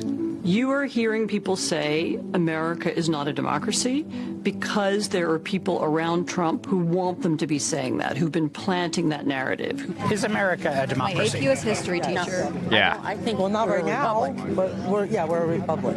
What's the difference? I feel like democracy, Oh boy. that it's government control. I don't see freedom in democracy. I see freedom. You don't need to do this, CNN. There are much more well-informed people, and finding some random Trump supporters, I get it. But you know what? A lot of people do this. They go to Times Square. They go to Democrat rallies. Yes, a republic is like you have a collection of jurisdictions that have formed a cooperative government with each other. In this instance, you have states which have formed a federal government which is to serve them, and that is the Republic of the United States of America. A democracy would be a single body where the people vote on things, and there can be different structures of that democracy. That's true. But there's direct democracy, and democracy typically involves the will of the masses. And we do have referendums in some states, but the United States is a republic, and that's why states each get 2 senators to represent the state. You know what's kind of funny about it too is like the Athenians tried democracy, and then the Romans looked at the Athenians and went, absolutely not doing that, doing something completely different. We're going to take the simple part of that, and then we're going to make it way more complicated and better. It took like 1 generation for people to realize democracy is not a good idea at the international scale. I say we repeal the 17th Amendment and eliminate the popular vote for federal senators, because the original idea was your local representatives would choose who your senators are going to be that go to the federal government. And the idea was better men would be chosen. The state will be represented by people who were chosen for the job. And the argument was, I believe this was like the beginning of the 1900s, end of the 1800s, too many people were getting their buddies in and it was corrupt, so we should turn it into a popular vote of the state. The states will vote for who they think should represent their state to the vote. That's the pointless. That's what Congress does. Congress represents the will of the people. The states' interests are the states' interests, and this severed the average voter from their local representatives. And now people seem to think that your federal congressman is going to clean up your state. Not going to happen. They might, however, get federal funding for you. Let's play a little bit more. Honestly, the word democracy and the word republic have often been used interchangeably. There isn't a meaningful difference between them. So much of the warnings and criticism about Trump is that he is a threat to democracy, that he is anti-democratic. Absolutely. If they can convince people that we don't have a democracy, then it's okay that Trump is attacking democracy, because it doesn't really matter. So why has democracy become a bad word? Because it's being used in a way to change the flavor of our country, which is a republic. These words were used in different ways in the 18th century, and it's true, the founding words don't mean anything, and I make them up as I go along. They were used interchangeably in the 18th century. That's why Benjamin Franklin went out of his way to make a point about the difference. Right. Okay, great. Yeah, I'd like to give a really simple explanation of the difference between a democracy and a republic. And a republic is, Rhode Island has like a city, and they get 2 senators. California has very many, and they have 2 senators, because they are equally represented as state bodies in a republic system. Now, a democracy would strip those senators away, and you would vote purely by population. What happens in places like this, California is a great example. I love bringing this up. When I went to meet the farmers during the drought, they were not allowed to use the surface water for their crops because of democracy. Because the way the vote worked on surface water was the millions of people who live in cities say, we vote to get the water. And the people who live in the farmland in the rural area said, we vote to keep the water. And they went, unfortunately for you, you're 10% of the population. We are 90. Majority rules. Welcome to democracy. So they took the water away from the farmers. In a republic, California cannot outvote Rhode Island's interests. They have to go to the federal government and compromise, and it is rather difficult. They have to negotiate with other states. They have to. If we went full democracy, California, New York, and Illinois would form a compact and say, let's just cut deals with each other and we own the country. And then it doesn't matter where you live. If you're outside of those places, you don't have the population. And it would be basically major urban centers, and they would be in total control of everything everyone else does. We still have an element of that because you still have Congress. But these people, I absolutely love how evil CNN is, because I know for a fact that people put this together. They know, they've done a Google search. They Google searches. They know what they're saying is a lie. They know they brought on someone to do an interview who is lying, because they think people are stupid. They think the people who watch CNN are stupid. And unfortunately, I have to agree, people who watch CNN are stupid. No, I agree. And, for them to say, oh, this is just a narrative that Trump has planted with people around his rallies. Well, it must be amazing that Trump has a time machine and he went back and got Ben Franklin's ear when a lady asked him when he was coming out of a meeting that what kind of government we have. And he said, a republic if you can keep it. So it's just amazing that Trump must have went back in time and changed Ben Franklin's mind as well. He is a time traveler. If this country was founded as a democracy, first of all, that's impossible. If New York went to Georgia and said, this will be a democracy, we will vote by popular vote, they'd be like, what? You'll take our stuff from us? Absolutely not. Not going to happen. In fact, so the first attempt at government was the Confederacy, the Confederate States of America, and then, or the Articles of Confederation, I should say, not the Confederacy. That was People knew what you were saying. Right. It was the Articles of Confederation, and it didn't work. It was too weak, and so they said we want to create a stronger federal government. And then I believe it was the Anti-Federalists wanted the Bill of Rights. Mm-hmm. They said we want you to write down to guarantee you will not do these things to us. So the Constitution instantly got the Bill of Rights, of which I believe originally there were 17. And they narrowed it down because they were like, we don't need 7 of these. They're just obvious within the document. And then 200 years later, the people did not agree with that. Well, they combined many of them and changed the language on some of them. They screwed up the Second Amendment miserably. And the original first article was congressional, I believe it was congressional pay.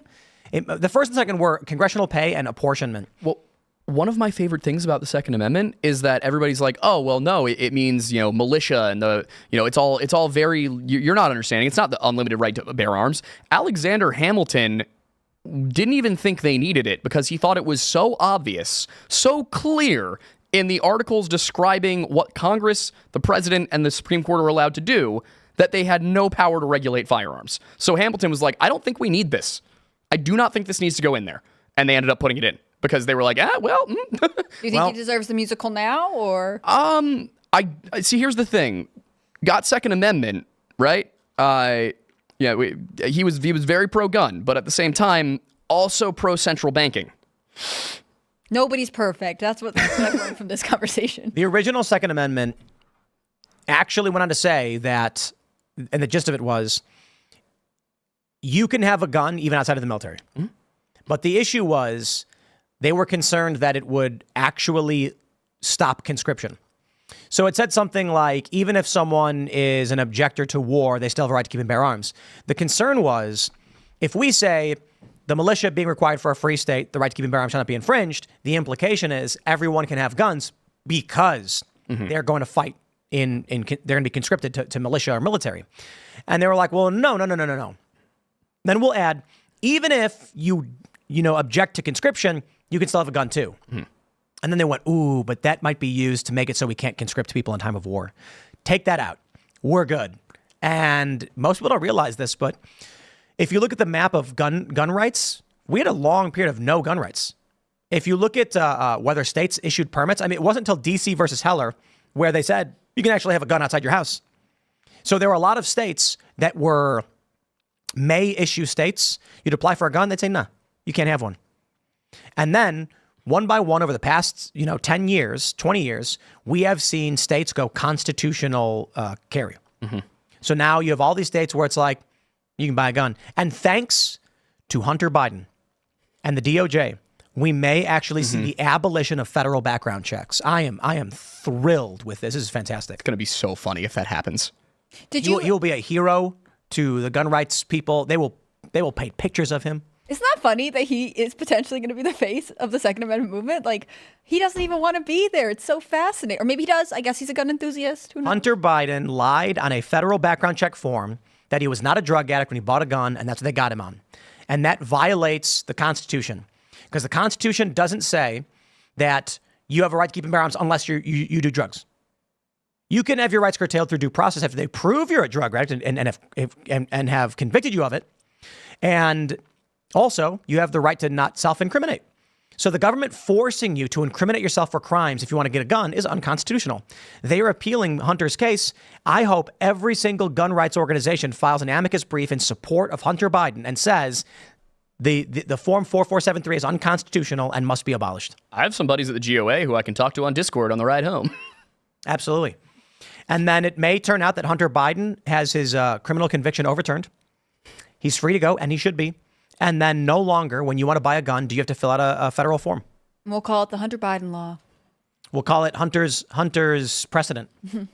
Isn't it amazing that someone like Hunter Biden, Joe Biden's son, may actually be the very thing that turns the ATF from a government agency to a convenience store? I always wondered when they were presenting his defense in that case, his attorney was like, well, he did not think of himself as an addict at the time, so therefore he wasn't. He didn't identify as an addict. I just wonder how many Americans have tried that defense and been told, shut up, go away, you're the problem. Like, why would it work for Hunter Biden? Except for, I guess, he's special and deserves different treatment? It's the most proof positive thing I've ever seen of a two-tier justice system.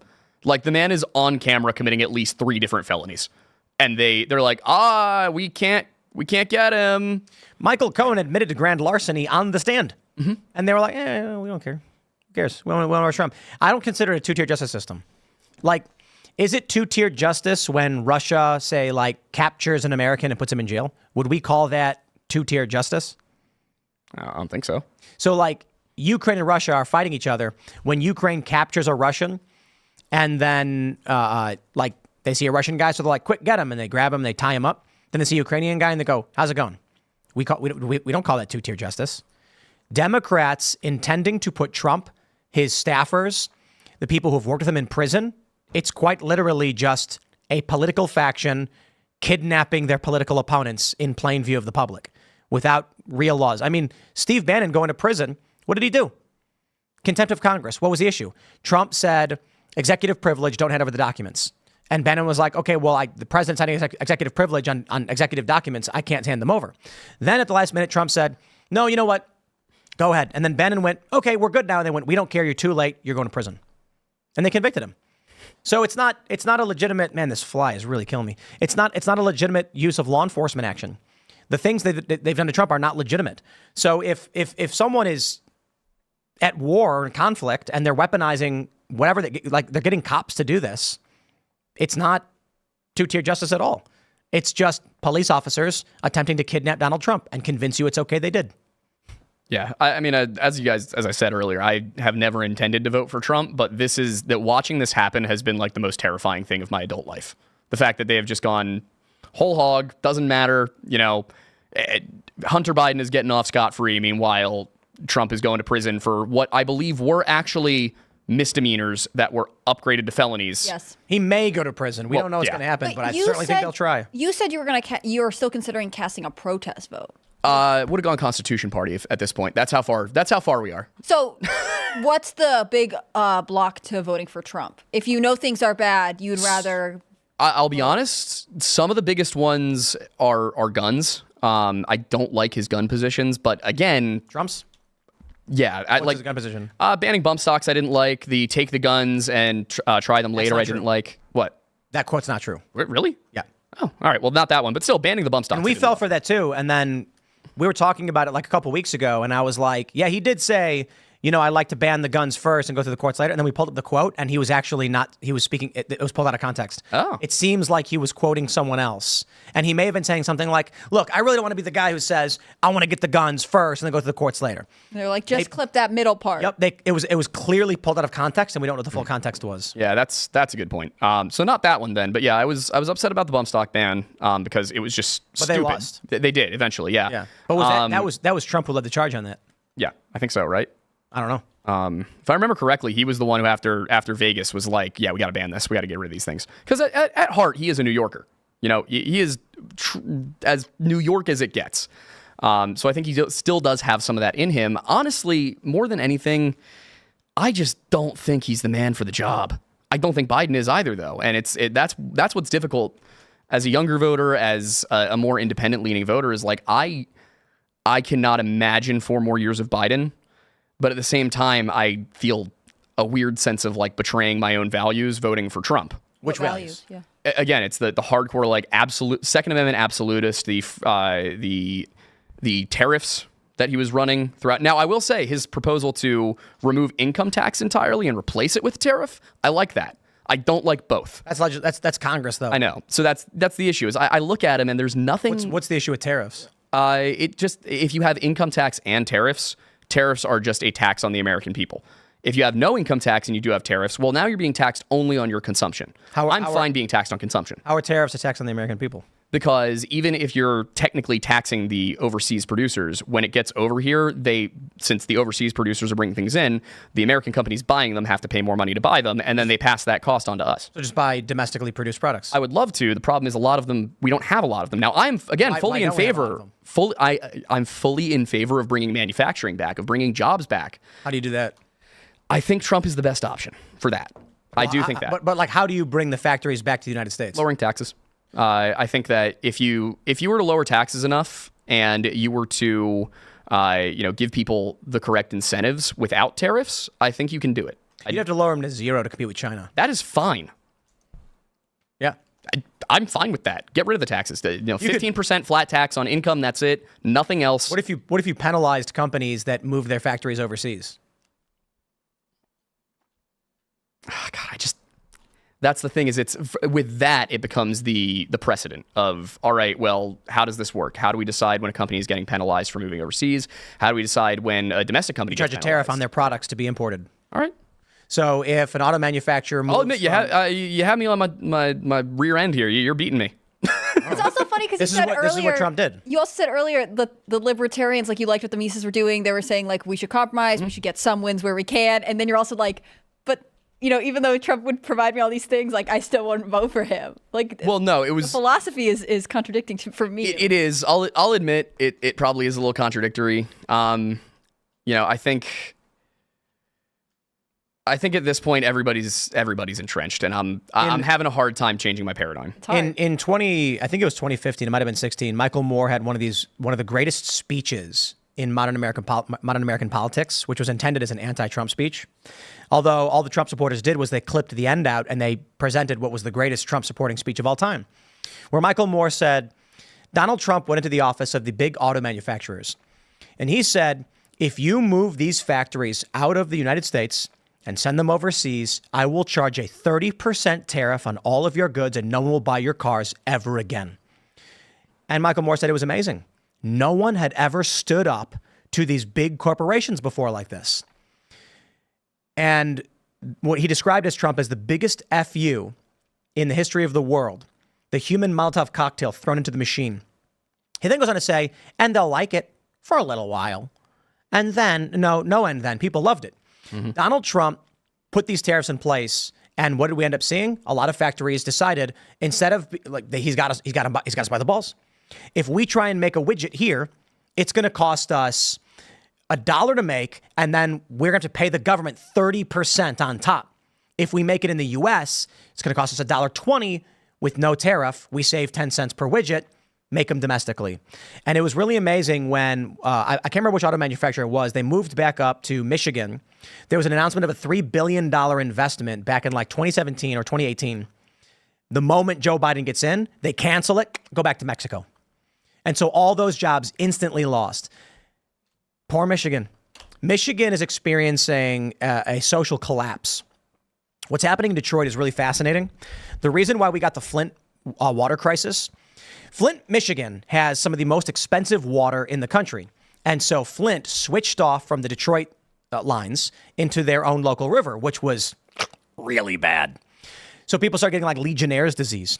The reason Detroit was so expensive is that if you have a water system that costs $1 million per month to maintain, it's static. That cost ain't changing. Those pipes are there. Someone's got to run these services.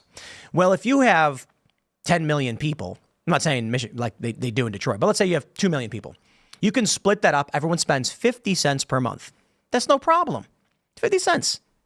Unfortunately, 1 million people leave. Everyone's costs double. Now it's $1.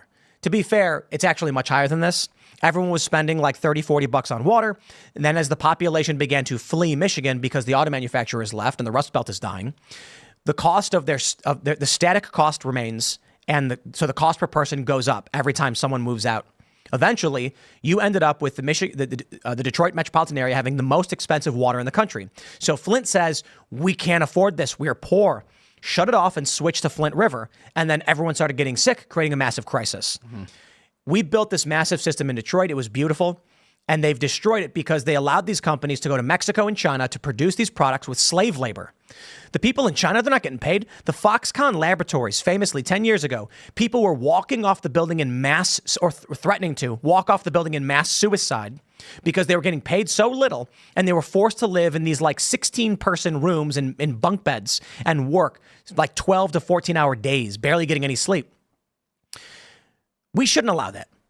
We shouldn't allow companies to, it's basically slavery. They are going to countries where there are no laws to govern human rights abuses, so they can manufacture a product for $100 and then sell it to an American for $1,000. What that does is it extracts the buying power of the American middle class and the American working class, sending it from regular working people slowly over time to the wealthiest Americans, and the rest, a pittance, goes to the slave labor in Mexico, China, Indonesia, and other places where they make your clothes, Cambodia, and things like that. I think Trump was right to impose the tariffs and say, make it in America, give Americans the job. This will make, for Americans, some of these products might be a little bit more expensive in the short term. But in the long term, because we're multi-layered thinkers, Americans all of a sudden have income. They're working jobs where they make a lot of money. They're manufacturing cars, computers. We're no longer dependent on China for chips, or I should say Taiwan, but China for our medicine. Our antibiotics and our vitamin C is made in China, an adversary of this country. That is absolutely insane. So I'm with Trump. I think he hit the nail on the head with the hammer with that one. And then what happened? They came out and they said this was a tax on the American people because these companies aren't going to change their behaviors. Okay, well, that may be, I don't know. What I can tell you is Joe Biden now implemented tariffs, saying, well, we got to do it this way because the outsourcing is killing this country. It is a little absurd that Biden is just slowly re-implementing Trump policies, and it's all the ones they hated at the beginning. Now, I mean, what's left? I don't think there's any Trump economic policies that Biden hasn't adopted because they worked better than his own. I think it's just social at this point. We're going to go to Super Chats, so if you haven't already, would you kindly smash that like button? 1 like equals 1 Biden broke his brain. Also, head over to timcast.com, click join us on the left side in the menu bar. Become a member because the uncensored call-in show will be coming up in 20 minutes where you can actually call in and talk to us and our guests and join the show. You got to be a member for at least 6 months, $10 a month level, or if you sign up today at $25 a month, you bypass that.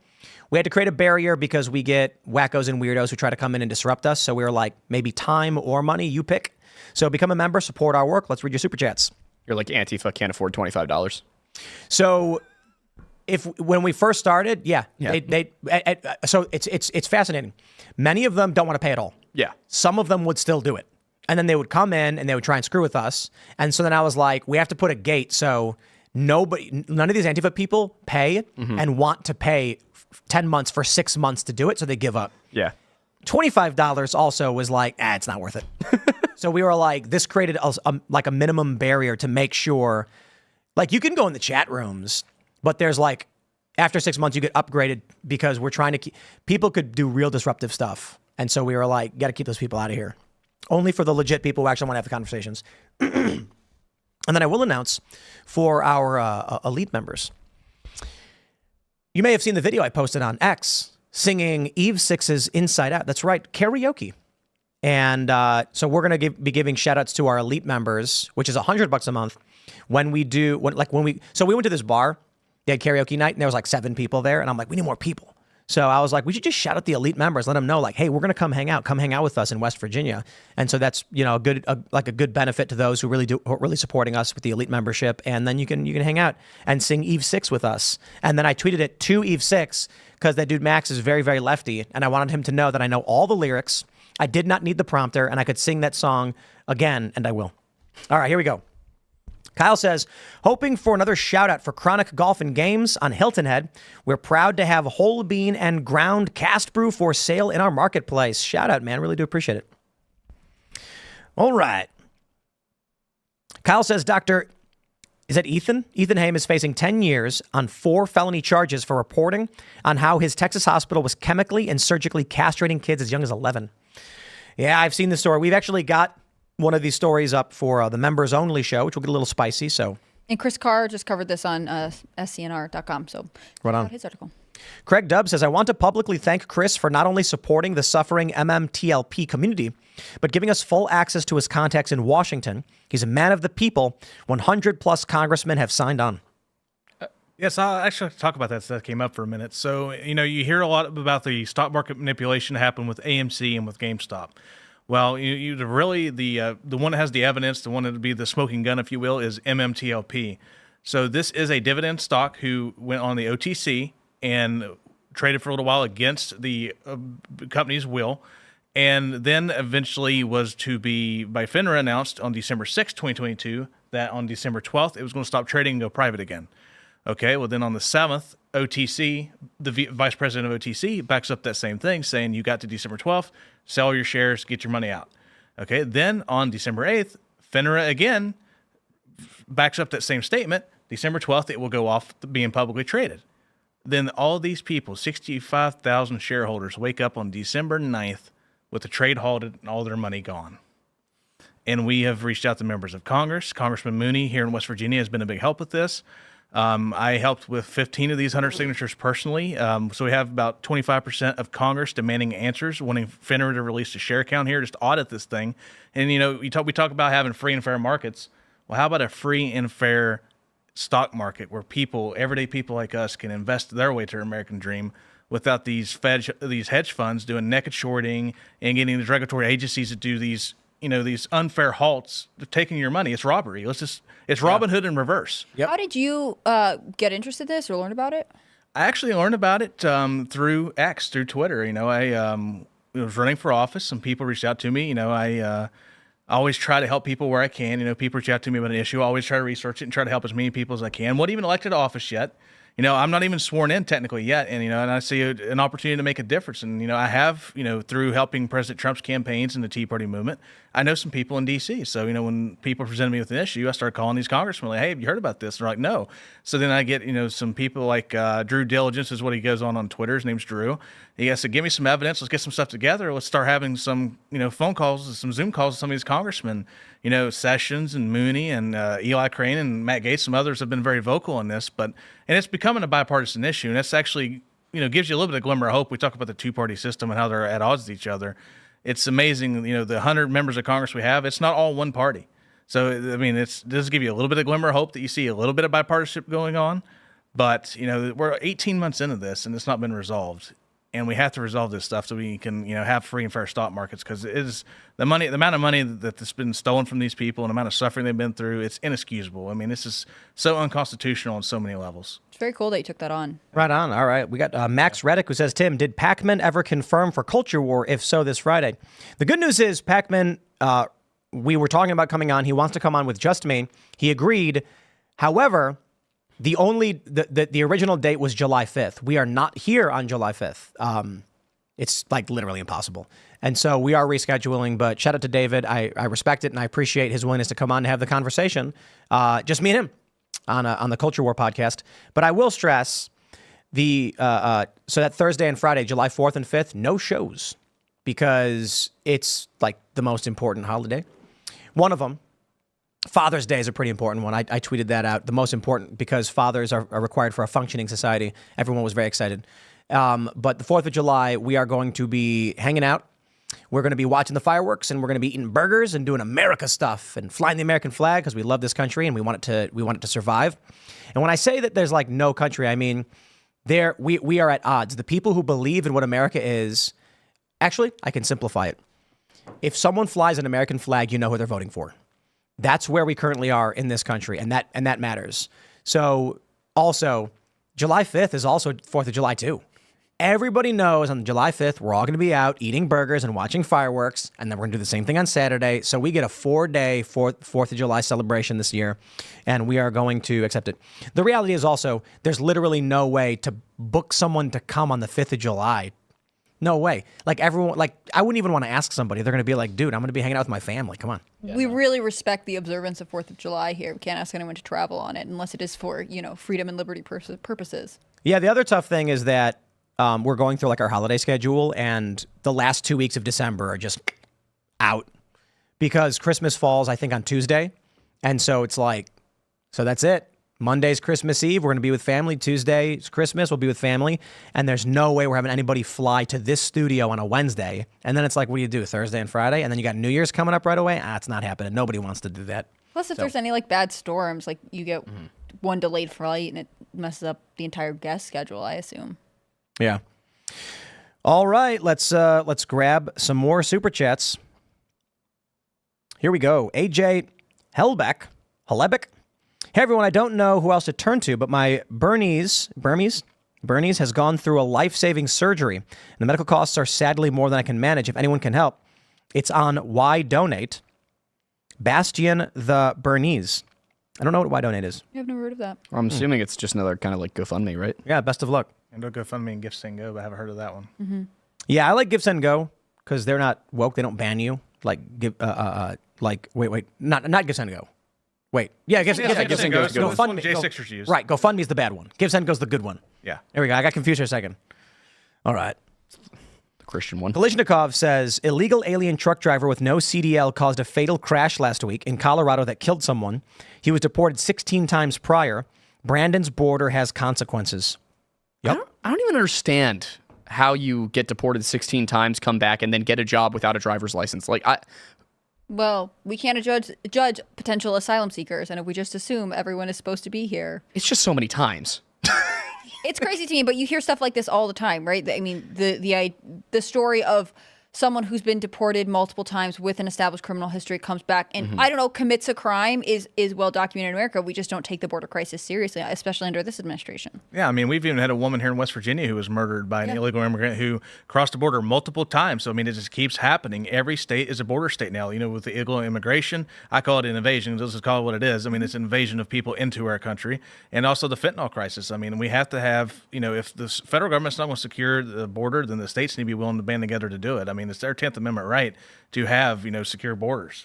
It's sad to me that you can name so many, like Rachel Morin in Maryland, at Mama 5, Laken Riley. The fact that this is something that I feel like it should be something that happens once and it captures our attention and we're horrified by it. But instead, there are so many names that you honestly end up forgetting some, and it's sad. All right. The text vet says the draft is only for aggressive wars. A war in self-defense wouldn't need a draft. True. People would defend themselves and our land. The only need for a draft is to force people to serve in an unwanted war. Get rid of the draft. Disagree. I'm with you on that. The draft in a defensive war organizes and coordinates efforts to win the war. If an invasion force lands at Boston and you say, nah, everyone will defend themselves, a coordinated, organized enemy force will easily crush all of these singular individuals trying to defend themselves. When you conscript the young men, you say, in order to repel them, we have to organize our forces and build a strategy to stop them. Because, you know, I'll put it this way. You know why there's no great anarchist societies? I believe Catalonia briefly had one for a little bit. Iceland for a while. Oh, yeah, that's a great example, too. Iceland. And do you know why Iceland had one for a little while? Because they're in the middle of the ocean. Exactly. Because what happens with anarchist societies is a barbarian leader or a fascist dictator or otherwise just says, so they try to rule by committee? So I can just instruct my men to take it? Okay. So anytime there's an attempt at some like passive, we're going to meet together and talk without a massive, powerful standing army, the standing army just walks in. And then the anarchists are like, quick, convene a meeting to figure out what to do. Who's in charge? I don't know. And then you are being ruled by some bad guy. Yeah, we fought hard at Bunker Hill, and we fought hard as we were getting pushed down through New York and into Pennsylvania and into Virginia, and it was only once we got to Valley Forge and trained a military that we were able to do anything. We need a draft for domestic wars. All right, Jump Daddy says, I'm a paratrooper in the 82nd. We started getting female infantrymen last year. They can't carry a rucksack over 70 pounds. They can't carry a machine gun, and they're all getting medically retired. I've heard these stories. This is why I asked, do you think part of it is that people don't want to recognize the differences between men and women?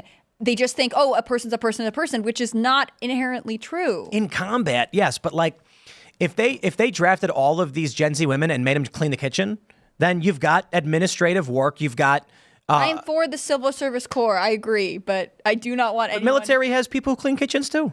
True. We should separate that out. Maybe that would help the military budget, right? If we I'll make put that it this way, a Civil Service Corps. You know, ladies, it's not going to fly. We got a couple options for you. Okay, combat, and it should be a requirement to carry the proper weight, machine gun, rucksack, all of that stuff, or domestic work. You know what I mean? Like, you know, someone's got to clean up the puke in the mess hall or whatever. Someone's got to do the dishes. Someone's got to make the food. There's also there are like internal jobs they could take, like small arms tech. Secretaries. Yeah, the one that I thought immediately was small arms tech because first of all, women's hands smaller, easier to work with tiny parts, and it's totally safe. There's no danger. You're back behind the lines. Everybody comes to you and says, "I need my gun." You hand it to them. That's all you do. They can pull levers in a factory to make the machines work. Domestic, no problem. You get drafted, you work, you got to go do it. Hey, there you go. As long as you don't get military service benefits for it. If you're in the military, I said, why not? I don't think they should be in the military. I think they should do these tasks in the Civil Service Corps, which I'm now getting more and more excited about every time I say it. I like the Starship Troopers model. There's no such thing. That's the one with that like worm bug thing. No, that's Dune. Oh, I don't think I've seen it. No, there's a gigantic. Is there? Well, it's like a. I don't know how to describe it. I guess It's huge, but it's sort of like. And then he's like, "It's afraid." Oh, that yeah, and thing. it, Yeah. like, Okay. I know. Now I know what you're talking about. Yeah. I'm talking more about the book. Okay. I haven't read the book. The movie is a satire written by a guy who never read the book. Yeah, but like even in the movie, the bugs are like the bad guys. They launched it. Like, they attacked Earth. Yeah, They it's very blew up Buenos anti-bug. Aires. I definitely got that vibe. I was like, what?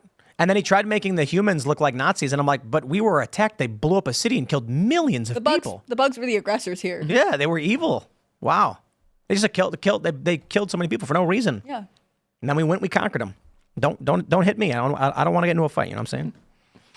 Let's go. Omega Rasetsu says, Tim, have you considered that including women to be part of the selective service would be how it is dismantled? I personally say end the draft. I like the idea of like, back in the day, the British are coming and they're killing everybody, and people are like, okay, we have to stand up against this. And they went to a bunch of young men and said, are you with us or not? And they were like, you're in. We got to defend this country if there's going to be one. But I do believe a lot of the Continental Army was enlisted, not conscripted. I think part of enlisted is that you believe that there is something worth fighting for. And I can understand where generations, after seeing, endless wars or feeling like the places we're being sent don't actually serve a national defense purpose. They just sort of serve the purpose of getting more influence for people in positions of influence. That's not a very inspirational time to sign up and potentially risk your life. Yeah, no. What have we here? Ryan Sargent says, straight up, women's equality depends on men's willingness to grant it. Prove me wrong. No, you're correct. 100%. There's a video that went viral a few months ago, and it's popping up again, where an untrained man fights a woman with 10 years experience in karate. And it's just like, people are saying the guy's clearly holding back. And it's like, yeah. Other people complained that the style of karate she was using was not a legitimate fighting style. And I got to admit, I'd be willing to bet that if this guy who's untrained fought Ronda Rousey, she'd mess him up. Yeah. Real bad. However, I do think that like the average guy, well, I don't know if that's true anymore. The average guy is so doughy and weak that they probably would not be able to actually handle a trained woman at this point. Whereas like, if you go back to what the average guy is supposed to be versus the 200-pound guy it is today, maybe women on average are 170 pounds in the United States. That's crazy. I'm 185 pounds. What is the average height? For a woman, it's what, a 5'4". 5'4", 170. Yeah, and guys are 5'9", 200. That also guys, yikes. Not the ratio I would go for. But yeah, no, I was 5'9" and 200 a year and a half ago. I did not look good. I did not feel good. Let's go. Tim Aldridge says, as someone who's tried to initially join the Air Force and then cross over from the Navy into the Space Force, good luck getting into either, especially during a war. I had a very good ASVAB score. I'm hoping it sticks. Everyone's going to want to be working in the kitchen. I want to write the propaganda. I want that to be my job.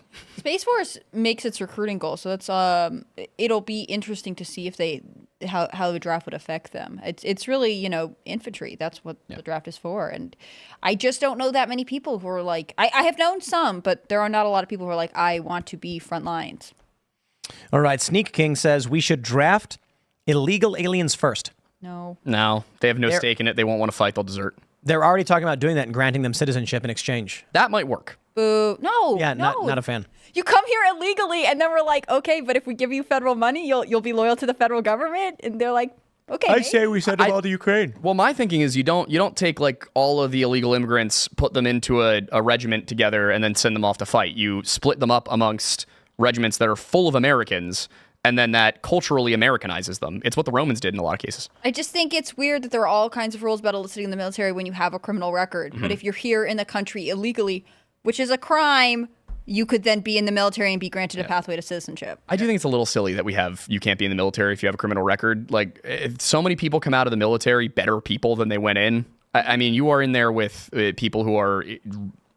They're going to call you out when you do bad things. They're going to make it a problem when you go against the group. Like, they're going to teach you how to be a team player.